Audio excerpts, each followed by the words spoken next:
మనం చదువుకున్న టెక్స్ట్ బుక్స్లో కానీ స్కూల్ బుక్స్లో కానీ ఎంతసేపు మొఘల్ తాలూకు గొప్పతనాన్ని చెప్పారు తప్ప మొఘల్ తాలూకు అరాచకాన్ని చెప్పలేదు ఆవిడ. Akbar is great, Shahjahan is great, Aurangzeb is great అంటారు కానీ what they had done. Vijayanagara empire గురించి మాట్లాడాల, ఇంతమంది కింగ్స్ ఉన్నారు, ఎవరి గురించి మాట్లాడాల. We always heard about Mughals' greatness, but what Aurangzeb has done to our country, సొంత తమ్ముడిని చంపేసి దారా సిక్కుని చంపి షాజహాన్ని జైల్లో పెట్టి నువ్వు హిందువుగా బతకాలి అంటే నువ్వు ట్యాక్స్ కట్టాలి. Can you imagine? For being a Hindu you have to pay tax as a Hindu, just to accept, to practice. ఇలాంటి సమయంలో ఒక ఛత్రపతి శివాజీ మహారాజ్ లాంటి వాడు గుండెల్లో శౌర్యాన్ని నింపాడు. మనకి తమిళనాడు దురాక్రమణ గురైతే all the way from Maharashtra he came back and supported, stood by people. అన్ని పక్షాల పక్కన సిరాజ్ గారు నిల్చుంటున్నారా లేదా? సూటి సమాధానం. ఖచ్చితంగా. రైట్. జై శ్రీరామ్ అనండి. నేను చెప్పాను కదా, జై శ్రీరామ్ అనండి. చెప్పాను, అనండి. చెప్పాను. మీరు అన్నారు మీరు ఒకళ్ళ అబద్ధ ప్రవక్త, ఒప్పుకోండి. ఎవరు? సూటి ప్రశ్న. మీరు ఒక విషయం అడుగుతాను మహేందర్ గారు, ఒక విషయం అడుగుతాను. గాయత్రి మంత్రం చదవండి మీరు. నేను గాయత్రి మంత్రం తెలుసా? గాయత్రి మంత్రం తెలుసు. మీలాంటి మోసగాళ్ళు ఏం చేశారు? నా చరిత్రను తిరగరాశారు. నా వేదమే నా పాఠ్య పుస్తకాలు లేకపోతే నేను ఎలా చదువుతాను చెప్పండి. నెహ్రూ గారు ఆ రోజు దేశాన్ని విభజించినప్పుడు దాంట్లో ఔరంగజేబ్ గురించి రాస్తాడు, గజ్నీ మొహమ్మద్ గురించి రాస్తాడు. నా వేదం గురించి ఎక్కడుంది? ఎవరు రాశారు చెప్పండి. ఎవరు రాశారు? నా పూర్వీకులు రాశారు. అట్లా నెహ్రూ గారు చేసిన రాజ్యాంగం అది. మాకు తెలుసు. అదే మా బాధ. మీలాంటి వాళ్ళు సగం ఉండి మీరు అందరి పక్షాన ఉంటానని చెప్పారు. ప్రైజ్ ద లార్డ్ చెప్పలేరు, జై శ్రీరామ్ చెప్పలేరు, మీరు అల్లానే ఒక దేవుడు అని చెప్పలేరు. ఇంకా మీరు ఏం చెప్పగలరో చెప్పండి. సూటి ప్రశ్న. ఇక నో మజాక్. మానవులందరూ ఒకే జంట సంతానం అని చెప్తున్నాను చాలా గర్వంగా. మానవులందరూ ఒకే జంట సంతానం. మానవులందరినీ పుట్టించినటువంటి దేవుడు ఒక్కడే. చాలా ధైర్యంగా, చాలా గర్వంగా నేను ఈ విషయాన్ని స్టేజ్ల మీద చెప్తున్నా. అంతకంటే గొప్ప ఇప్పుడు ఏ దేవుడు అని చెప్తారు? ఇప్పుడు నన్ను గాయత్రి మంత్రం అన్నారు. నేను గాయత్రి మంత్రం చదవకపోతే బొట్టు తుడి చేయాలా? అది అర్థం కాదండి. దాని అర్థం మీరు ఏదైతే క్వశ్చన్ అడిగారో దానికి సమాధానంగా అదే. ఇప్పుడు మా పిల్లలందరికీ అస్తిత్వం నేర్పించాలని ఇందాక మీరు అన్నారు. సిగ్నేచర్ స్టూడియోస్, వేదాలు, గొడవలు, పాస్టర్లు, పండితులు కాదు. మీరు ఏదైతే జై శ్రీరామ్ అనలేకపోయారో అదే ప్రాబ్లం. నేను మీకు మేము అల్లాహు అక్బర్ అంటాం, మాకు ప్రాబ్లం లేదు. మాతో ఎవరికి ప్రాబ్లం లేదు. ప్రైజ్ ద లార్డ్ అంటాం, ప్రాబ్లం లేదు. మీతోనే ప్రాబ్లం సిరాజ్ గారు. జై చంద్రబాబు, జై జగన్, జై శ్రీరామ్. జై శ్రీరామ్ అంటే తప్పేముందండి? జై శ్రీరామ్ మరి 3 సార్లు అదే అనండి. ఇప్పుడు సార్ నేను ఖాళీగా కూర్చుంటా, మీరు 3 సార్లు జై శ్రీరామ్ అనండి. మీరు చెప్పారు కాబట్టి నేను చెప్పను, మీరు చెప్పిస్తున్నారు కాబట్టి నేను చెప్పను. దాని అర్థం మీరు చేసుకోవాలి. మీరు అర్థం చేసుకోవట్లేదు దాన్ని. శ్రీరాజ్ గారు, మీ మనసులో జై శ్రీరామ్ అంటే మీ మత ప్రజల నుంచి ప్రెజర్స్ ఉంటాయని మీరు అనట్లేదు. ఎవరు? మీరు. వాళ్ళకు కూడా తెలియాలి కదా. నేను అంటున్నాను, అనాలి అనే భయం మీకు అవసరం లేదు. జై శ్రీరామ్ అనడంలో మీ ధర్మానికి ఏ రకమైన ప్రాబ్లం లేదు. నేను చెప్తున్నా, మిమ్మల్ని ఎవరేమన్నారు? జై శ్రీరామ్ అనకూడదు అని ఖురాన్ లో ఉందా? నేను అదే అంటున్నానండి. మరి అనండి సార్. జై శ్రీరామ్ అంటే మీరు 3 సార్లు అంటే, మీరు జై శ్రీరామ్ అని 3 సార్లు అంటే నా అంత సంతోషకరమైన మనిషి ఇంకెవరు లేరు. అన్నాను కదండి. మీరు మహేందర్ని ఏం అడిగినా నేను అది దానికి దాసి. మీకు చెప్పండి. జై శ్రీరామ్, జై అంటే ఏంది అసలు చెప్పండి మీరు. జయము కలుగుగాక. మీరు జై శ్రీరామ్ అర్థాలు చెప్పక్కర్లేదు, ఏం అవసరం. జయము కలుగుగాక చెప్పండి.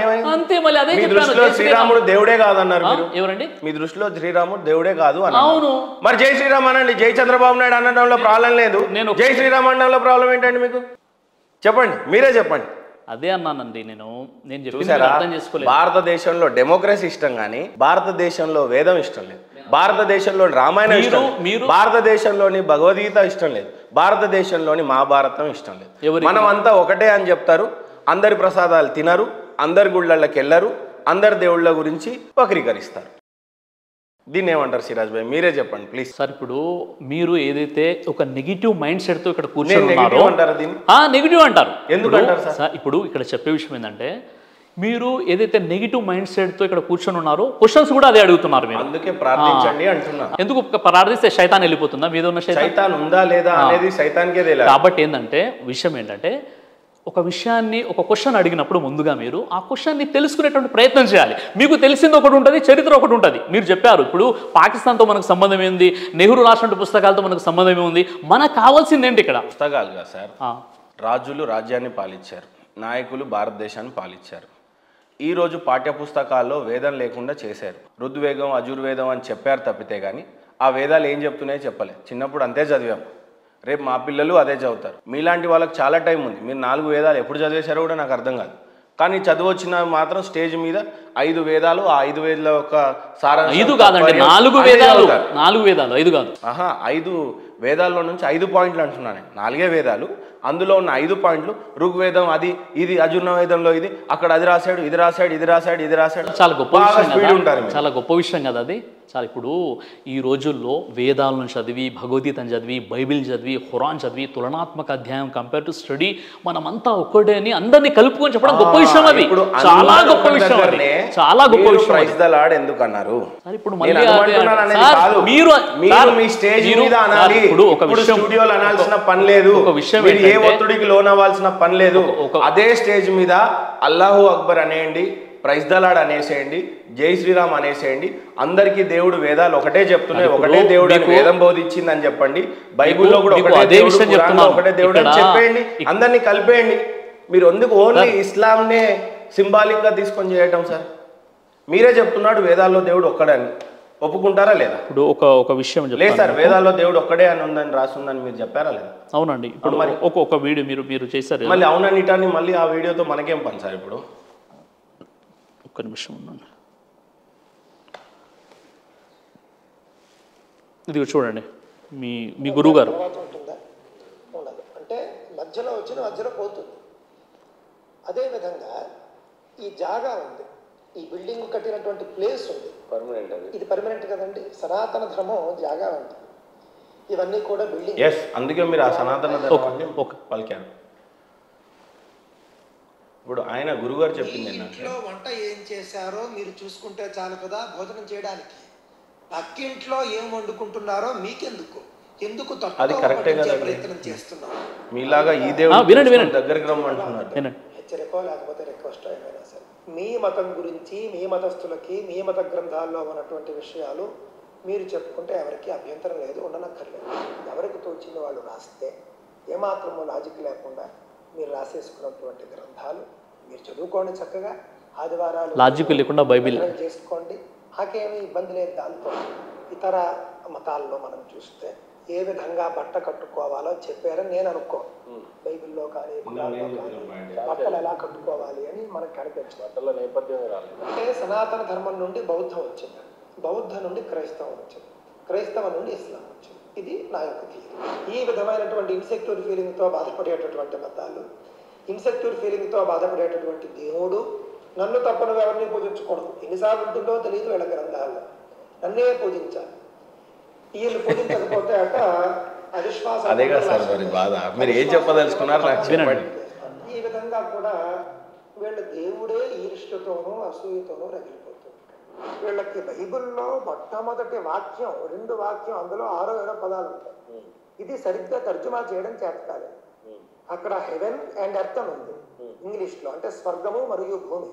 ఇక్కడ భూమి మరియు ఆకాశం అంటే వరుస క్రమం కూడా మార్చేశారు. ఇదేమి పవిత్ర గ్రంథం అంటే, సిద్ధంగా ఉన్నటువంటి అన్నాన్ని మీరు ఎడంకాలతో తన్నేసి ముష్టెత్తుకుని మీరు భోజనం చేస్తే ఎంత దౌర్భాగ్యమో. హిందూ ధర్మంలో పుట్టి హిందుత్వాన్ని వదిలేసి మీరు వేరే మతంకి వెళితే మీ స్థితి కూడా అంతే. సిద్ధాన్నాన్ని అంటే అరిటాకులో వడ్డించినటువంటి అన్నాన్ని మీరు ఎడంకాలతో తన్నేసుకుని వీధి వీధినా తిరిగి భిక్షాటన చేసుకుని జీవిస్తాను అని మీరు తీర్మానం చేసుకున్నట్టే లెక్క. నువ్వు ఎంత దేవుణ్ణి నమ్మినా, నువ్వు దేవుడికి రోజుకి 5 సార్లు ప్రార్థన చేసినా, ఆదివారాలు ఉదయం నుండి రాత్రి వరకు నువ్వు ప్రార్థన చేసినా, నీ తల్లిని తండ్రిని నువ్వు గౌరవించవు, పూజించవు.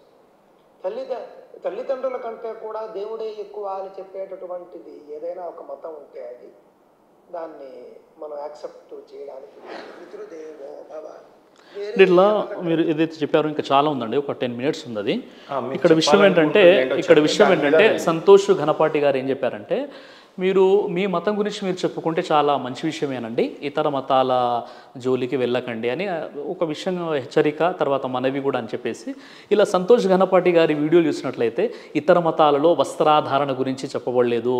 మీరేదో రాసుకున్నటువంటి మీ గ్రంథాలు, తర్వాత ఇవి ఎడారి మతాలు, ఆ తర్వాత ఆయన ఏమంటున్నారంటే ఆదివారం వీళ్ళేమో చర్చ్కి వెళ్ళిపోతారు, వీళ్ళు 5 పూటలు నమాజ్ చేసుకుంటారు, పరివర్తన రాదు. ఇలా చాలా విషయాలు ఏంటంటే ఇతర మతాలు అంటే మీరు మీ యొక్క స్వహస్తాలతో మీ గ్రంథాలు రాసుకున్నారు, మీ దేవుడు అసూయ ఈర్ష్యతో రగిలిపోతాడని ఈ విధంగా చాలా విషయాలు చెప్పారనమాట. అంటే ఒకరికి చెప్పడమే కాదు, స్వతహాగా అది ఆచరించాలి. అంటే విషయం ఆచరించాలి. ఈ విధంగా గారు ఆయన దృష్టిలో ఏంటంటే సనాతన ధర్మమే మొట్టమొదటి ధర్మం అని ఆయన భావిస్తాడు. ఆయనే కాదు, మీరు కూడా భావిస్తానని ఇందాక చెప్పారు. సనాతన ధర్మమే ఫస్ట్ అండ్ లాస్ట్. మధ్యలో వచ్చేవన్నీ కూడా వస్తాయి, పోతుంటాయి. ఉదాహరణకి చాలా మతాలు వచ్చాయి, చాలా మతాలు వెళ్ళిపోయినాయి. ఈరోజు జూడాయిజం ఉందా అండి? భారతదేశంలో బుద్ధిజం ఉందా అండి? మీరు చెప్పాలి. రేపు యూపీలో ఒక నాయకుడు ఇక్కడ మత ప్రచారం బ్యాన్ అని అన్నాడు. అక్కడ మత ప్రచారం జరుగుతుందా అండి? కానీ టీవీల త్రూ, యూట్యూబ్ల త్రూ జరుగుతుంది అని మళ్ళీ ఇలా క్లెయిమ్ చేస్తున్నారు. రేపు భారతదేశ రాజ్యాంగంలో ఈ ఖురాన్, బైబుల్ బయట నుంచి వచ్చాయి, మాకు ఓన్లీ సనాతన ధర్మమే మా యొక్క ప్రాధాన్యత. మీరు అప్పుడు ఏ రకంగా మతం బోధిస్తారు? అప్పుడు ఏ రకంగా అల్లాని పరిచయం చేస్తారు? అప్పుడు మీ దగ్గర ఉన్నటువంటి మాటలేంటి, పనితనం ఏంటి? మరి ఎందుకంటే ఈరోజు నేను పాకిస్తాన్కి పోయి ఏ ఒక్కరు కూడా గీతని బోధించాలని మాత్రం ఏ ఒక్కరు అనుకోలేదు ఇంతవరకు. స్ట్రగ్లింగ్ ఫర్ ద ఎగ్జిస్టింగ్గా ఉన్నటువంటి మతాలు కష్టపడుతున్నాయి. నా దేవుడు గొప్ప, నా దేవుడు గొప్ప అని పెద్ద పెద్ద సభలు పెట్టుకొని చెప్పుకుంటున్నాయి, చందాలు వేసుకుంటున్నాయి, డబ్బులు గ్యాదర్ చేసుకుంటుంది, ఫండింగ్ రేస్ చేస్తుంది. ఫండింగ్ ప్రక్రియలో నిజ దేవుడు ఎవరో, అబద్ధపు దేవుడు ఎవరో చెప్పే క్రమంలో చాలా బిజీగా ఉన్నాయి. దీనికి మీరు ఏ రకమైన విశ్లేషణ చేస్తారు? ఇప్పుడు విషయం ఏంటంటే నేను ముందు నుండి కూడా చెప్తున్నానండి, ఇక్కడ మనకు కావాల్సింది మత సంస్కరణ తప్ప మత మార్పిడి అవసరం లేదు మన భారతదేశంలో. మొదటి విషయం మీకు చెప్పాను. ఇంకో విషయం ఏంటంటే ఇక్కడ సనాతన ధార్మిక గ్రంథాలైనటువంటి వేదాలు, ఉపనిషత్తులు, ఆ గ్రంథాల ప్రకారంగా, ఖురాన్ ప్రకారంగా, బైబిల్ ప్రకారంగా మనందరినీ పుట్టించినటువంటి ఆ నిజ దైవాన్ని మనం ఆరాధిస్తే ఇంకా ఏ వ్యక్తి కూడా ఇందులోకి వెళ్ళిపోవాల్సినటువంటి అవసరం కూడా లేదు. మీరు ఏదైతే ఇప్పుడు చెప్పారో ఇతర దేశాలకు సంబంధించి, ఇప్పుడు కృష్ణ ధర్మ పరిరక్షణ సమితి, ఇప్పుడు ఇస్కాన్ వాళ్ళు ఉన్నారు, ప్రపంచ దేశాల్లో భగవద్గీత పరిచయం చేస్తున్నారు. ఇక్కడ నేను చాదర్గఢ్ దగ్గర వస్తున్నాను, ఒక ఇస్కాన్కి సంబంధించిన ఒక వ్యక్తి చాదర్గఢ్ ఓల్డ్ సిటీలో ఆయన ట్రాఫిక్ సిగ్నల్ దగ్గర భగవద్గీత పంచుతున్నాడు, నేను తీసుకున్నాను. అంటే ఇక్కడ మన భారత రాజ్యాంగం ఆర్టికల్ 25 ప్రకారంగా కూడా మీకు నచ్చిన ధర్మాన్ని మీరు స్వీకరించవచ్చు, దాన్ని ప్రచారం చేయవచ్చు, మనకు రాజ్యాంగం కల్పించినటువంటి హక్కు.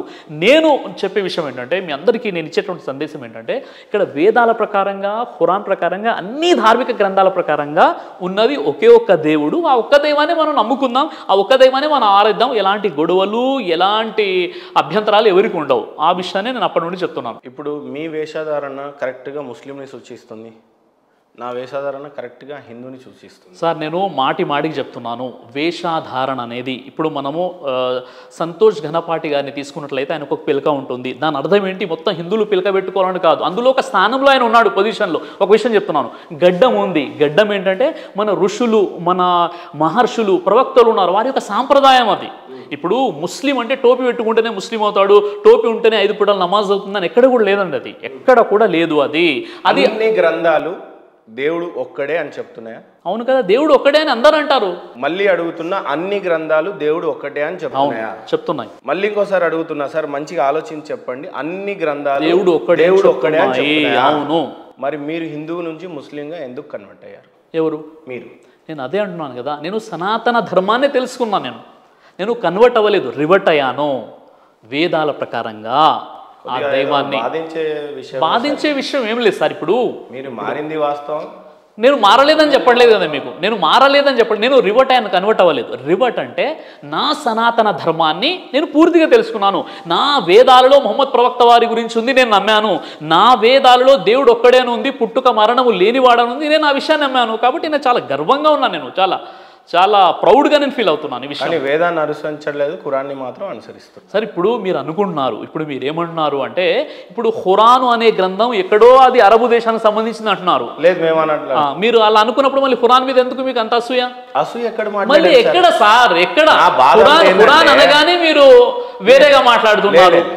మీరు అన్ని మతాలలో చెప్పిన దేవుడు ఒక్కడే అంటున్నారు కానీ మళ్ళీ మీరు ఖురాన్ సైడ్ వెళ్తున్నారు. అన్ని ఒకటన్నప్పుడు వేదాల సైడ్ ఎందుకు లేరు అనేది నా క్వశ్చన్. అవును, ఇప్పుడు వేదాల సైడ్ ఉన్నాను కాబట్టి వేదాల్ని ప్రచారం చేస్తున్నాను, వేదాల్ని చదవమంటున్నాను, భగవద్గీతను చదవమంటున్నాను. ప్రతి హిందూ కూడా భగవద్గీత, ప్రతి హిందూ ఇంట్లో భగవద్గీత ఉండాలని కోరుకుంటున్నాను నేను. మరి మీరెందుకు ఖురాన్ చదువుతున్నారు? నేను కేవలం ఖురానే కాదు కదండి, అన్ని గ్రంథాలు ఉన్నాయి నా దగ్గర పెద్ద లైబ్రరీ ఉంది. అదే అన్ని బాగానే చెప్తున్నారు కానీ మళ్ళీ లాస్ట్కి వచ్చి హిందూ ధర్మాన్ని కూడా మీరు పాటిస్తున్నాను అంటున్నారు కానీ జై శ్రీరామ్ అనడానికి సంకోచిస్తున్నారు అనేది అందరికి అర్థమైంది. మీకు క్లియర్గా చెప్పాను, మీకు క్లియర్గా ముందు మనం జై శ్రీరామ్ వచ్చి మనం మాట్లాడుకున్నాం. మీరు ఏంటంటే ఇప్పుడు మీరు మీ యాంగిల్ వచ్చేసి నన్ను మాట్లాడమంటే నేను మాట్లాడలేదు. మీ ఇంటెన్షన్ చాలా క్లియర్గా అర్థమవుతుంది చూసే వాళ్ళకి. మీరు జై శ్రీరామ్ అనడానికి ఏ రకంగా సయోధ్యగా లేరు, అదేదో పాపంగా భావించారు. నేను కాదు సార్, ఒక విషయం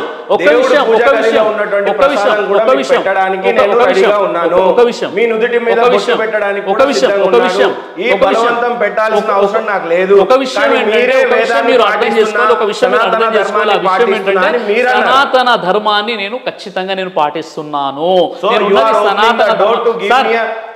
ప్రసాదం టు యూ. నేనేమంటున్నా, మీరు తినరు, నేను బొట్టు పెడతా, మీరు పెట్టుకోరు, ఇంకెందుకు సరే. నేను ఒక విషయం ఏంటంటే ఇప్పుడు బొట్టు పెట్టుకోవడం వల్ల, ఇప్పుడు మీ బొట్టు నేను పెట్టుకొని నా తల్లో ఉన్న టోపీ మీకు పెట్టడం వల్ల ఇది హిందూ ముస్లిం భాయ్ భాయ్ కాదు.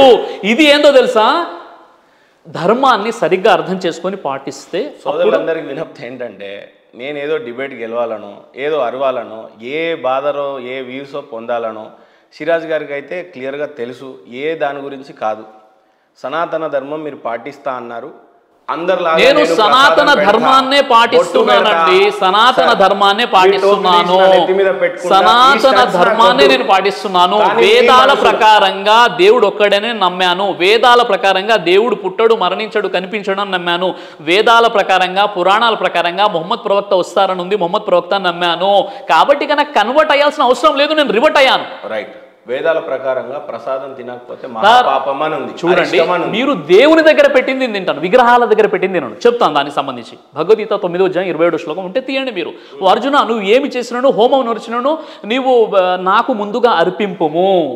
మను ధర్మశాస్త్రంలో కూడా చాలా స్పష్టంగా ఉంది. వినండి వినండి సార్, మీరు క్వశ్చన్ అడిగినప్పుడు వినాలి, మీరు క్వశ్చన్ అప్పినప్పుడు వినాలి, మీరు క్వశ్చన్ అడిగినప్పుడు వినప్పుడు ఎందుకు అడుగుతున్నారు? మీకు చెప్పే విషయం ఏంటంటే మను ధర్మశాస్త్రంలో వేద ప్రోక్షణము చేయక ఊరకే చంపబడినటువంటి పశు మాంసాన్ని మీరు తినకూడదు అంటే ఇక్కడ దేవునికి ముందు సమర్పించండి, దేవుని దగ్గర పెట్టింది నేను తింటా అండి. మీరు ఎక్కడో ఒక చెట్టు దగ్గర లేదా బాబా దగ్గర లేదా విగ్రహం దగ్గర లేదా దర్గా దగ్గర పెట్టింది తిన, దర్గా దగ్గర ప్రసాదాలు కూడా నేను తినను. దేవుని దగ్గర, మిమ్మల్ని నేను పుట్టించిన దేవుడు ఉన్నాడు కదా, ఆ దేవుని మీ పేరు మీద ఇవ్వండి, నేను తింటాను. రైట్. మసీద్కి వెళ్ళి ఎందుకు ప్రార్థనలు చేస్తున్నారు? మసీదుకి వెళ్ళి ఎందుకు ప్రార్థన చేస్తారంటే అక్కడ దేవుడు ఇక్కడ ఎక్కడ అక్కడ దేవుడు సార్ మసీదు కాదు. ఇక్కడ ఇప్పుడు నమాజ్ టైం అయిపోయింది, ఇక్కడ నేను నమాజ్ చదువుకుంటాను. నేను బండ్లో ఉన్నప్పుడు నాకు ఒకవేళ నమాజ్ చదివేటటువంటి ప్లేస్ నేను కారులో నమాజ్ చదువుకుంటాను. 365 రోజులు ఇస్లాం సోదరుల ఇంట్లో అంతా పెట్రోల్ డీజిల్ అన్ని సేవ్ అయ్యాయి. ఇక్కడే ప్రార్థన చేసుకుంటే మీ ఇళ్లలో చేసుకునేవాళ్ళు, దానికి మసీద్ ఎందుకు, దానిపైన మైక్ ఏంటంటే ఇంత లాజిక్ ఎందుకు మాట్లాడతారు? ఇప్పుడు లాజిక్ కాదు, ఇప్పుడు ముందు లాజిక్ మాట్లాడేటప్పుడు లాజిక్ ఏంటో తెలిసి ఉండాలి. నేను చెప్పే విషయం ఏంటంటే దేవుడు ఒక ధర్మాన్ని ఇచ్చేసి, దేవుడి దగ్గర ప్రసాదం అంటే దేవుడు ధర్మాన్ని ఈ విధంగా పాటించండి అని చెప్పుకున్నప్పుడు అక్కడ మహేందర్ లేదా బ్రదర్ సిరాజ్ యొక్క వాల్యూ ఏం లేదు. అక్కడ దేవుడు చెప్పిన విధంగా దేవుడు చెప్పిన. ఇప్పుడు మసీదుకి ఎందుకు వెళ్తారంటే మసీదుకు వెళ్ళడం వల్ల వాళ్ళందరూ కలిసి సమయానికి, ఇంట్లో ఏంటంటే ఏ టైం అంటే ఆ టైం, అలా కాదు, మసీద్కి వెళ్ళడం వల్ల అందరూ ఒక వరుసలో నిలబడి నమాజ్ అవుతారు. అక్కడ ధనవంతుడు అంటే కేవలం పురుషులు అని చెప్పేయండి, స్త్రీలు వెళ్ళే మసీదు కూడా ఉంది. స్త్రీలు కూడా శుక్రవారం. ఎవరు చెప్పారు మీకు? మీరు ప్రవక్త వారు చెప్పారు. వినండి సార్, వినండి. ప్రవక్త వారు చెప్పారు మీ స్త్రీలు గనక మసీదుకు వెళ్తారంటే వాళ్ళని మీరు వదిలిపెట్టండి. ఇప్పుడు కూడా హైదరాబాద్ లో దాదాపుగా 200 మసీదులో శుక్రవారం రోజు వాళ్ళు వచ్చి నమాజ్ చదువుతారు లేడీస్. మీకు తెలియనప్పుడు 100% పెద్ద అబద్ధం సార్ అది. ఎవరు ఆడవాళ్ళకి సరే, మిమ్మల్ని నేను తీసుకెళ్తాను. ఇప్పుడు ఈ సిగ్నేచర్ స్టూడియోస్ సమక్షంలో నేను చెప్తున్నాను, మిమ్మల్ని నేను మస్జిద్కి శుక్రవారం, ఇప్పుడు కమింగ్ శుక్రవారం మిమ్మల్ని తీసుకెళ్తాను, మీరు రావాలి. కమింగ్ శుక్రవారం మిమ్మల్ని తీసుకెళ్తాను. అక్కడ స్త్రీలు పురుషులు ఉన్నారా లేదా మీరు చూసి వచ్చిన తర్వాత మీరు వీడియో చేయండి. ఈ ఛాలెంజ్ నేను స్వీకరిస్తున్నా. సిరాజ్ గారికి కూడా షాద్ నగర్ లో నేను ఒక మసీద్కి తీసుకెళ్తా. ఒక్క లేడీ లేకపోతే మీ పరిస్థితి ఏంటో సార్. ఇప్పుడు ఒక్క మసీద్, ఇప్పుడు నేను ఏమంటున్నాను, వినండి మహేందర్ గారు, ప్రజల్లో చైతన్యం రావాలండి, ముస్లింలు కూడా చైతన్యం రావాలి. ఇప్పుడు నేను నా వీడియోస్, చాలా వీడియోస్ ఉన్నాయి, ఆ వీడియోస్లో నేను ఏం చెప్పానంటే ముస్లిం సమాజంలో సంస్కరణ రావాలి, ముస్లిం సమాజంలోని మహిళల్ని మసీద్ ఎందుకు పంపిస్తారని నేను వీడియో చేస్తున్నాను. ఇప్పుడు ఓన్లీ ముస్లిం చైతన్యం కావాలి. ఇప్పుడు మళ్ళీ ఎవరు క్రిస్టియన్లు చచ్చిపోవాలి, అందుకోసమే కదా అందరినీ కలుపుకున్నాం. అందరు ఇప్పుడు ఇక్కడ సార్, ఇక్కడ హిందువులు ఏకం కావాలి, ముస్లింలు ఏకం కావాలని నేను భారతీయులంతా ఏకం అవ్వాలి, భారతీయులంతా కావాలన్నారు. ఏ విషయంలో చెప్పాను, మసీదులో స్త్రీలను పంపించే విషయంలో చైతన్యవంతులు అవ్వాలి అని చెప్పాను. స్త్రీలకి కొద్దిగా ప్రాధాన్యత తగ్గినట్టు, బాధ పెట్టినట్టుగా ఖురాన్ చెప్పినట్టుగా చాలా మంది చెప్తూ ఉంటారు. చాలా మంది చాలా రకాలుగా చెప్తుంటారు. నిజంగా ఖురాన్ లో ఉందా? అందులో నేను అడుగుతాను, మీరు చెప్పండి. స్త్రీలకు బుర్కా ఎందుకు ఇచ్చారు? ఒకటి, మీకు మాత్రమే సొత్తు, పురుషుడికి మాత్రమే స్త్రీ ఒక సొత్తు, మీకు మాత్రమే అర్పించాలి, మీ అవయాలు వేరే వాళ్ళకి ఎక్స్పోజ్ చేయకూడదు, కొద్దిగా బాగుండాలి, అది చీర అయినా సరే, బుర్కా అయినా సరే, ఏదైనా సరే. ఏకీభవిస్తారా? ఓన్లీ బుర్కా మాత్రమే ధరించాలని ఏకీభవిస్తారా? సార్, ఇప్పుడు నేను ఈ గ్రంథాలని పక్కన పెట్టేస్తే, ఇప్పుడు నా ఇంట్లో ఉన్నటువంటి నా భార్య అయినా నా చెల్లి అయినా, ఇప్పుడు ఆ చెల్లి ఏంటంటే వేరే వాళ్ళు, పరాయి వాళ్ళు వేరే దృష్టితో చూడడం అయితే నేను ఇష్టపడను. ఇస్లాం ధర్మంలో బుర్ఖా అనేది ఏదైతే ఉందో, పరదా పద్ధతి 33వ అధ్యాయం 59వ వచనం సూర అల్-అహ్జాబ్ అంటారనమాట. మీరు గౌరవింపబడడానికి, గుర్తింపబడడానికి మీ వక్షస్థలాలను ఓని అంచులతో కప్పుకోండి, మీ తలపై అది వ్రేలాడ తీసుకోండి అని ఖురాన్లో ఒక ఆజ్ఞ ఉంది అనమాట. పరదా ఖురాన్లో 33వ అధ్యాయం 59. ఒకసారి చదివితే బాగుండేది. మీదేమో సార్ మీ దగ్గర పెద్ద, ఇప్పుడు అందరూ పాస్టర్లు పండితులను కూర్చోబెట్టి మాట్లాడుతున్నారంటే చతుర్వేదాలు, రామాయణం, తర్వాత మీకు ఖురాన్ అన్ని ఉన్నాయి. అయితే ఆడవాళ్ళకి అయితే పరదా ఉందని అయితే అనుకో. ఖురాన్లో 33వ అధ్యాయం 59వ వచనంలో పరదా ఆజ్ఞ ఉంది. కానీ ఇప్పుడు ఏదైతే మొత్తం ఇప్పుడు బ్లాక్ బురఖాలు వేసుకొని తిరుగుతున్నారు కదా, అలాంటి బ్లాక్ కలర్ అని ఎక్కడ కూడా చెప్పబడలేదు. ఇక్కడ ఇంకో బాధ కలిగించే విషయం ఏంటంటే, మగవాడు 20 మందినైనా పెళ్లి చేసుకోవచ్చు అని ఉందా? 20 మందిని ఎవరు చేసుకుంటారు? మీకు సామర్థ్యం ఉంటే 20 మందిని పెళ్లి చేసుకోవచ్చు. తప్పు అండి అది. ఇస్లాం పై కల్పించే అభాండాలు, అపోహలు తప్ప అందులో వాస్తవం లేదు. ఎంతమందికి డైవర్స్లు ఇస్తారు? ఎంతమంది? ఖురాన్లో ఉన్న విషయం ఏంటంటే సూర నిసా 4:1 మీరు చదవండి. అందులో ఉన్న విషయం ఏంటంటే, ఒకవేళ భార్యల మధ్య న్యాయం చేయలేమనేటటువంటి భయం మీకు ఉంటే ఒక్కరే చాలు. అక్కడ చెప్పబడిన విషయం ఏంటంటే, అనాథ పిల్లలకు న్యాయం చేయలేనటువంటి పక్షంలో మీరు ఇద్దరిని కానీ, ముగ్గురిని కానీ, నలుగురు వరకు ఒక లిమిటేషన్ ఉంది. అది అందరి కోసం కాదు, అది చేసుకుంటే న్యాయం చేయాలి. ఇప్పుడు ఒక విషయం నలుగురికి న్యాయం చేస్తారు. అదే ఆడపిల్ల నలుగురిని మగోళ్ళని పెళ్లి చేసుకోవచ్చు. అది ఎలా సాధ్యమవుతుంది? ఎందుకు సాధ్యం కాదు? ఎందుకు విభేదిస్తుంది? మరి ఇప్పుడు ఉదాహరణకి ధర్మం బాగుంది, మీరు మగోళ్ళు అయిపోయినారు, నలుగురిని చేసుకోవచ్చు. ఇప్పుడు ఒక విషయం చెప్తాను. దశరథ మహారాజు గారికి ఎంతమంది భార్యలు? నేను అక్కడ ఇప్పుడు ఇది ఎందుకు చెప్పారు మీరు? దశరథ మహారాజు గారికి ఎంతమంది భార్య మీకు తెలుసా? మీకు తెలుసా? ఆయన ఎవరు? దశరథ మహారాజు మీకు తెలియదా? ఆయన ఎవరు? నేను మిమ్మల్ని అడుగుతున్నా. శ్రీరాములు తండ్రి గారు ఎంతమంది భార్య? 3 భార్యలు. రైట్. శ్రీకృష్ణ వారికి ఎంతమంది భార్యలు? ప్రవక్త వారికి. ఇప్పుడు ఈ విషయం చెప్పిన తర్వాత అక్కడికి వెళ్దాం మనం. శ్రీకృష్ణ వారికి ఎంతమంది భార్యలు? శ్రీకృష్ణ వారికి ఎంతమంది భార్యలు? చాలా మంది ఉన్నారు. నేను చెప్పే విషయం ఏంటంటే, ఇక్కడ ఇస్లాం ఏమంటుందంటే, మీకు న్యాయం చేయలేనటువంటి పక్షంలో ఒక భార్య మీకు ఉత్తమమని ఖురాన్ ఎప్పుడో చెప్పింది. అయినప్పటికీ కూడా మీరు మానవులంతా ఒకటే అని చెప్పుకుంటూ, మీరు ఆల్రెడీ వేదాలని తిరస్కరించారు కాబట్టి నేను అందుకు అడగట్లేదు, లేదంటే నిజంగానే అడుగుతా. ఇక్కడ ఆడవాళ్ళు మగవాళ్ళు సమానం కాదు మీ దేవుడి దృష్టిలో. ఆ దేవుడు ఎవరో మీరే చెప్పాలి. కానీ బట్ మీకు సమానత్వం ఎవరు చెప్పారు? ఆడవాళ్ళు మగవాళ్ళు సమానం కాదు. మరి ఆడవాళ్ళ మగవాడు నలుగురిని పెళ్లి చేసుకుంటాడు, ఆడది నలుగురిని పెళ్లి చేసుకోవచ్చు. ఒక ఆడది నలుగురు ఇష్టం ఉన్నప్పుడు పాపం డివోర్స్ ఇస్తారు. అడకదినా ఏం కాదు. అది అపోహ. అది మీడియా కల్పించిన అపోహ. కొంతమంది అజ్ఞానులు ముస్లింలు కూడా అలా ఉన్నారు కొంతమంది. ఇప్పుడు నేను చెప్తాను, బీజేపీ గవర్నమెంట్ ఇప్పుడు నేను చెప్తాను ఆర్టికల్ తీసుకొచ్చింది, తలాక్ అంటే విరుద్ధం, మీరు ఒప్పుకోవట్లేదు. ఎవరు ఒప్పుకోవట్లేదు? నేను దాన్ని సమర్థిస్తూ వీడియో చేశాను. మీకు తెలుసా? మీరు ఒప్పుకుంటున్నారా? అయ్యో, త్రిపుల్ తలాక్ అన్న విషయం అసలు ఒకేసారి తలాక్ అని చెప్పేస్తే తలాక్ అవ్వదు. అలా మరి మీరు రిలీజియస్ ని ఫాలో అవ్వట్లే. మీ ఖురాన్ని ఫాలో కావట్లేదు. నేను ఫాలో అవుతున్నానా లేదా తెలియాలంటే మీకు నాలెడ్జ్ ఉండాలి. మీకు నాలెడ్జ్ లేదు మెయిన్ విషయం. చెప్పండి. ఇప్పుడు ఖురాన్లో తలాక్ తలాక్ తలాక్ అని ఒకేసారి 3 సార్లు అర్చినా 300 సార్లు అర్చినా అది ఒకే తలాక్ అవుతుందా? 3 తలాక్లు కాదు. నరేంద్ర మోదీ గారు ఏదైతే ట్రిపుల్ తలాక్ పై బ్యాన్ చేసి ఒక కొత్త చట్టాన్ని తీసుకొచ్చారో అది నిజంగా చెప్పాలంటే ఖురాన్కి అనుకూలంగా ఉన్న చట్టం, కానీ చాలా మందికి తెలియదు అది. ఇలాంటి అవేర్నెస్ నేను కల్పిస్తున్నాను. మీకు చెప్పే విషయం ఏంటంటే ఏదైనా ఒక విషయం, ఇప్పుడు ముస్లింలో కొన్ని విషయాలు ఉన్నాయి, అవన్నీ ఖురాన్లో లేదా ప్రవక్త వారు చెప్పారని దాని అర్థం కాదు. కొంతమంది అపోహ కూడా గురైపోయారు. రైట్. మీరు సిఏని ఎన్ఆర్సీని వ్యతిరేకిస్తారా? సార్ ఇప్పుడు సిఏ ఎన్ఆర్సీ అది ఇష్యూ మొత్తం వేరండి, అది టాపిక్ వేరు. లేదు సార్ ఈ రోజు కరెంట్ టాపిక్ అదే. ఇప్పుడు ఈ రోజు ఈ రోజు టాపిక్ చెప్తా. ఇప్పుడు అది ఆగండి మళ్ళీ మీరు నన్ను కన్ఫ్యూజ్ చేయకండి. 2000 సంవత్సరాల క్రితంది ఎవడు బతికాడు ఎవడు చచ్చాడు అవన్నీ ఇంపార్టెంట్ కాదు, కానీ ఈ రోజు మనం బతుకుతున్నాం కదండి. సిఏఏ ఎన్ఆర్సీ మనకి ఎందుకు వద్దు, ఎందుకు కావాలి మీరు చెప్పండి. ఏది ఇప్పుడు ఎప్పుడైతే ఎన్ఆర్సీ వచ్చిందో అక్కడ వేరే దేశంలో ఉంటున్నటువంటి అంటే 6 మతాలకు సంబంధించి వాళ్ళు బౌద్ధులు కావండి, సిక్కులు కావండి, జైనులు కావండి, వేరే మతాలు ఎవరికైనా వారికి పౌరసత్వం ఇస్తుంది, కేవలం ఒక ముస్లింలు తప్ప అన్న ఒక విషయం వచ్చింది. కాబట్టి అప్పుడు ఆ విషయాన్ని మనం వివేదించాం తప్ప నిజంగా ఒక దేశానికి కావాల్సినటువంటి సెక్యూరిటీ భద్రత ఏదైతుందో అన్ని విషయాలు మనం సపోర్ట్ చేయాల్సిందే. రైట్. అన్ని విషయాలు సపోర్ట్ చేయాలి సార్. ఇప్పుడు మీరు సౌదీకి వెళ్ళిపోయారు, అక్కడ వీసా అయిపోతే అక్కడ ఉంటారా? పంపించేస్తారు మీరు. ఇప్పుడు అదే అవునండి. ఇప్పుడు నా దేశంలో మన భారతదేశంలో మన దేశానికి, మన చట్టానికి, మన రక్షణకు కావాల్సినటువంటి ఎన్నైతే బాధ్యతలు ఉన్నాయో, ఎన్నైతే విషయాలు వాటి అన్నిటి మనం ఒప్పుకోవాలి. అందులో నేను అదే అంటున్నాను. రైట్. మీకు రామాయణం అంటే ఎక్కువ ఇష్టమా, మహాభారతం అంటే ఎక్కువ? సార్ నాకు అన్ని గ్రంథాలంటే ఇష్టమే. రామాయణం ఇష్టమే, మహాభారతం ఇష్టమే, చతుర్వేదాలు ఇంకా ఇష్టం నాకు. భగవద్గీత నేను చదువుతాను. ఇంకేదానికి ఎక్కువ మీరు ఎందుకు చెప్తున్నారు సార్? అంటే ఇప్పుడు మీరు అడిగిన దానికంటే ఒకటి ఎక్కువ చెప్తే ఇంకా బాగుంటుంది. రైట్. మీకు రామాయణం అంటే ఇష్టమా, మహాభారతం అంటే ఇష్టమా? 2 చదివారుగా మీరు. అవునండి. ఏది ఎక్కువ ఇష్టం మీకు? నేను అదే అంటున్నాను కదా, ఈ 2 ఇష్టమే నాకు. ఏది ఎక్కువ ఇష్టం లేదా? 2 ఇష్టమే అండి.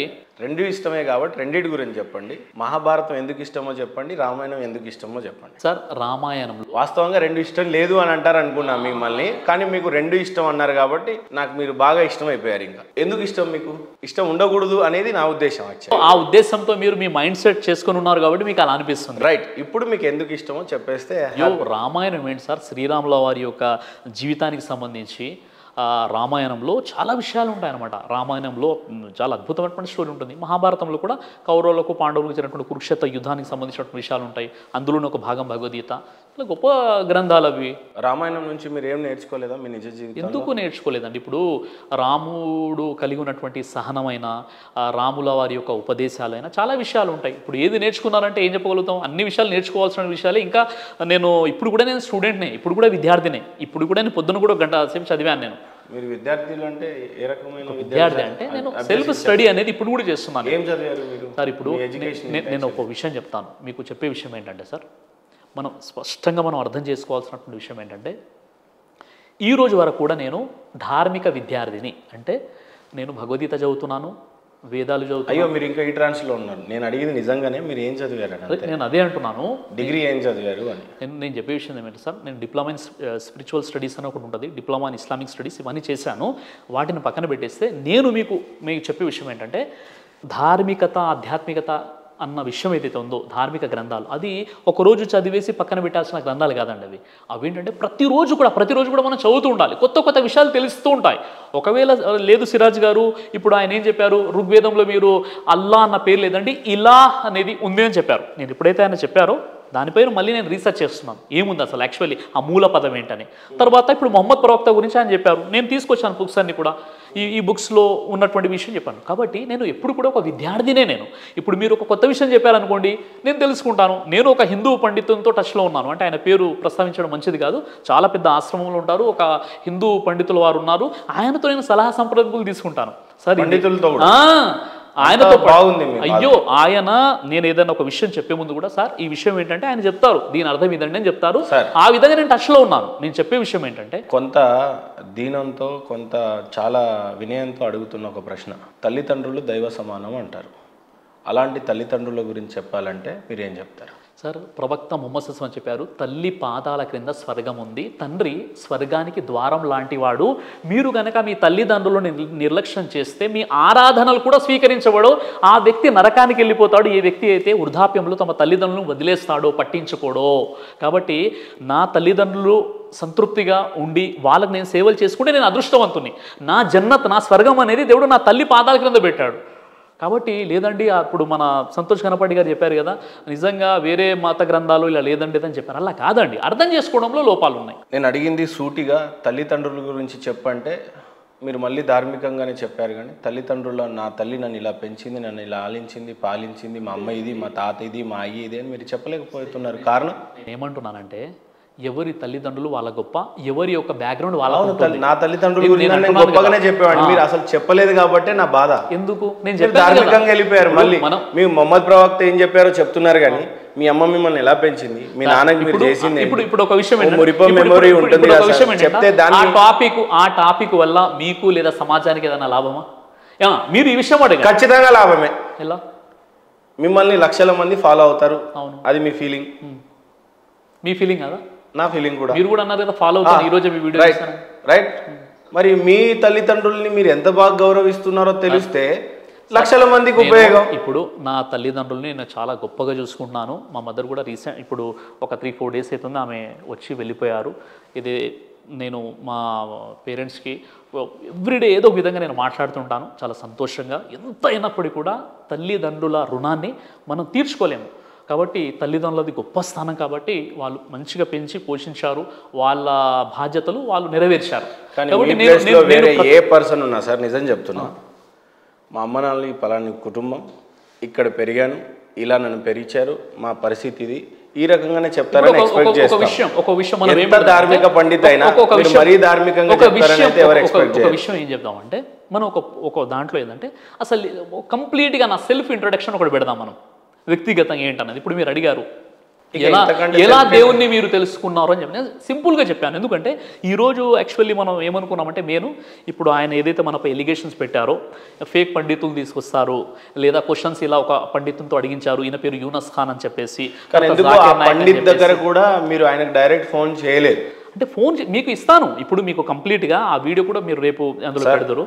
ఏదో అనుకున్నాను, కానీ పండితుడికి అయితే మీరు ఫోన్ చేయలేదు సార్. ఇప్పుడు 2014లో జరిగిన డిబేట్ అది. అంటే ఇప్పుడు పట్టుమని నేను ఫోన్ చేయలేను కదండి, ఏదో ఒకటి ఏంటన్నది.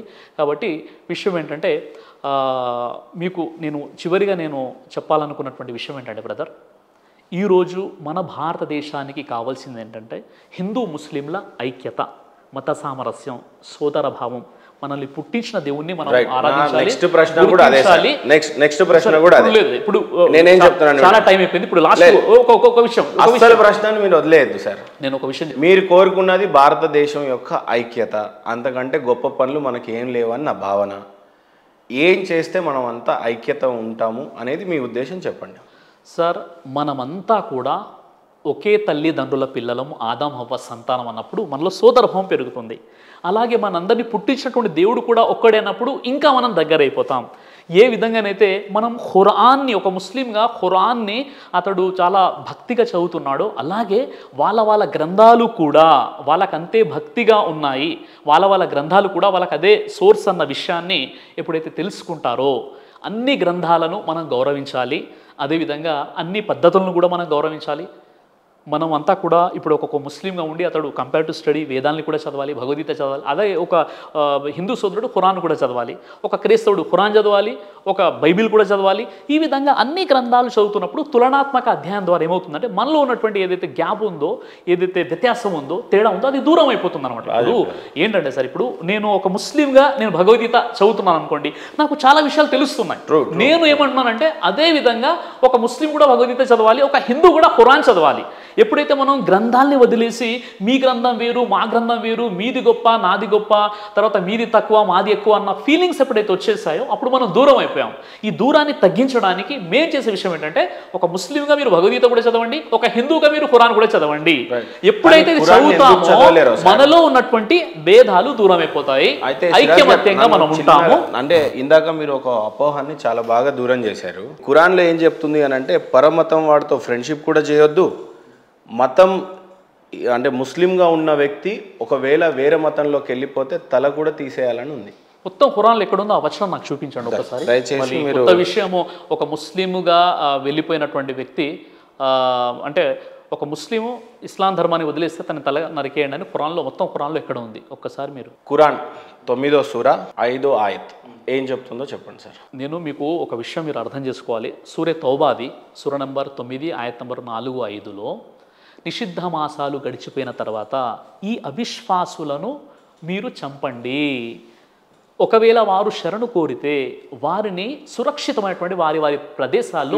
అసలు ఖురాన్ ఎందుకు తెలియదనే నా ప్రాబ్లం సార్.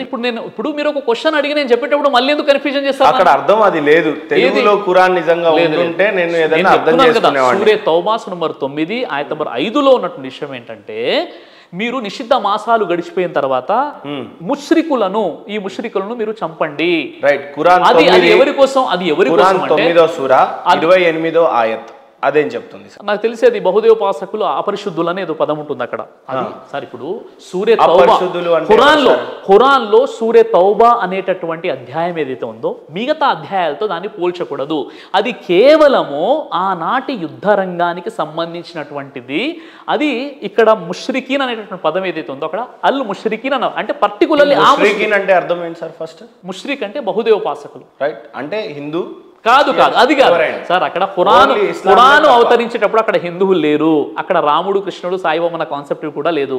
అది కేవలము ఆనాటి. రైట్. ఎవ్వరు లేనప్పుడు ముష్రికులు అంటే ఎవరిగా అక్కడ ఉన్నటువంటి వారు ముష్రిక్ అనేవాడు. ఇప్పుడు ఖురాన్ అవతరించినప్పుడు అక్కడ ఎవరెవరు ఉన్నారంటే చూడండి, ఇప్పుడు వచ్చారు మీకు ఎవరు లేరన్న. అక్కడ ఏముందంటే లేదు, ఖురాన్ అవతరించేటప్పుడు అక్కడ బహుదేవోపాసకులు మక్కా ముష్రికీలు ఉన్నారు అనమాట. అంటే ఆ మక్కాలో ఉన్నటువంటి ఆ యొక్క 360 విగ్రహాలను ఆరాధించే వారు ఉన్నారు, క్రైస్తవులు ఉన్నారు, మజూసి అంటే అగ్ని పూజారులు ఉన్నారు, యూదులు ఉన్నారు.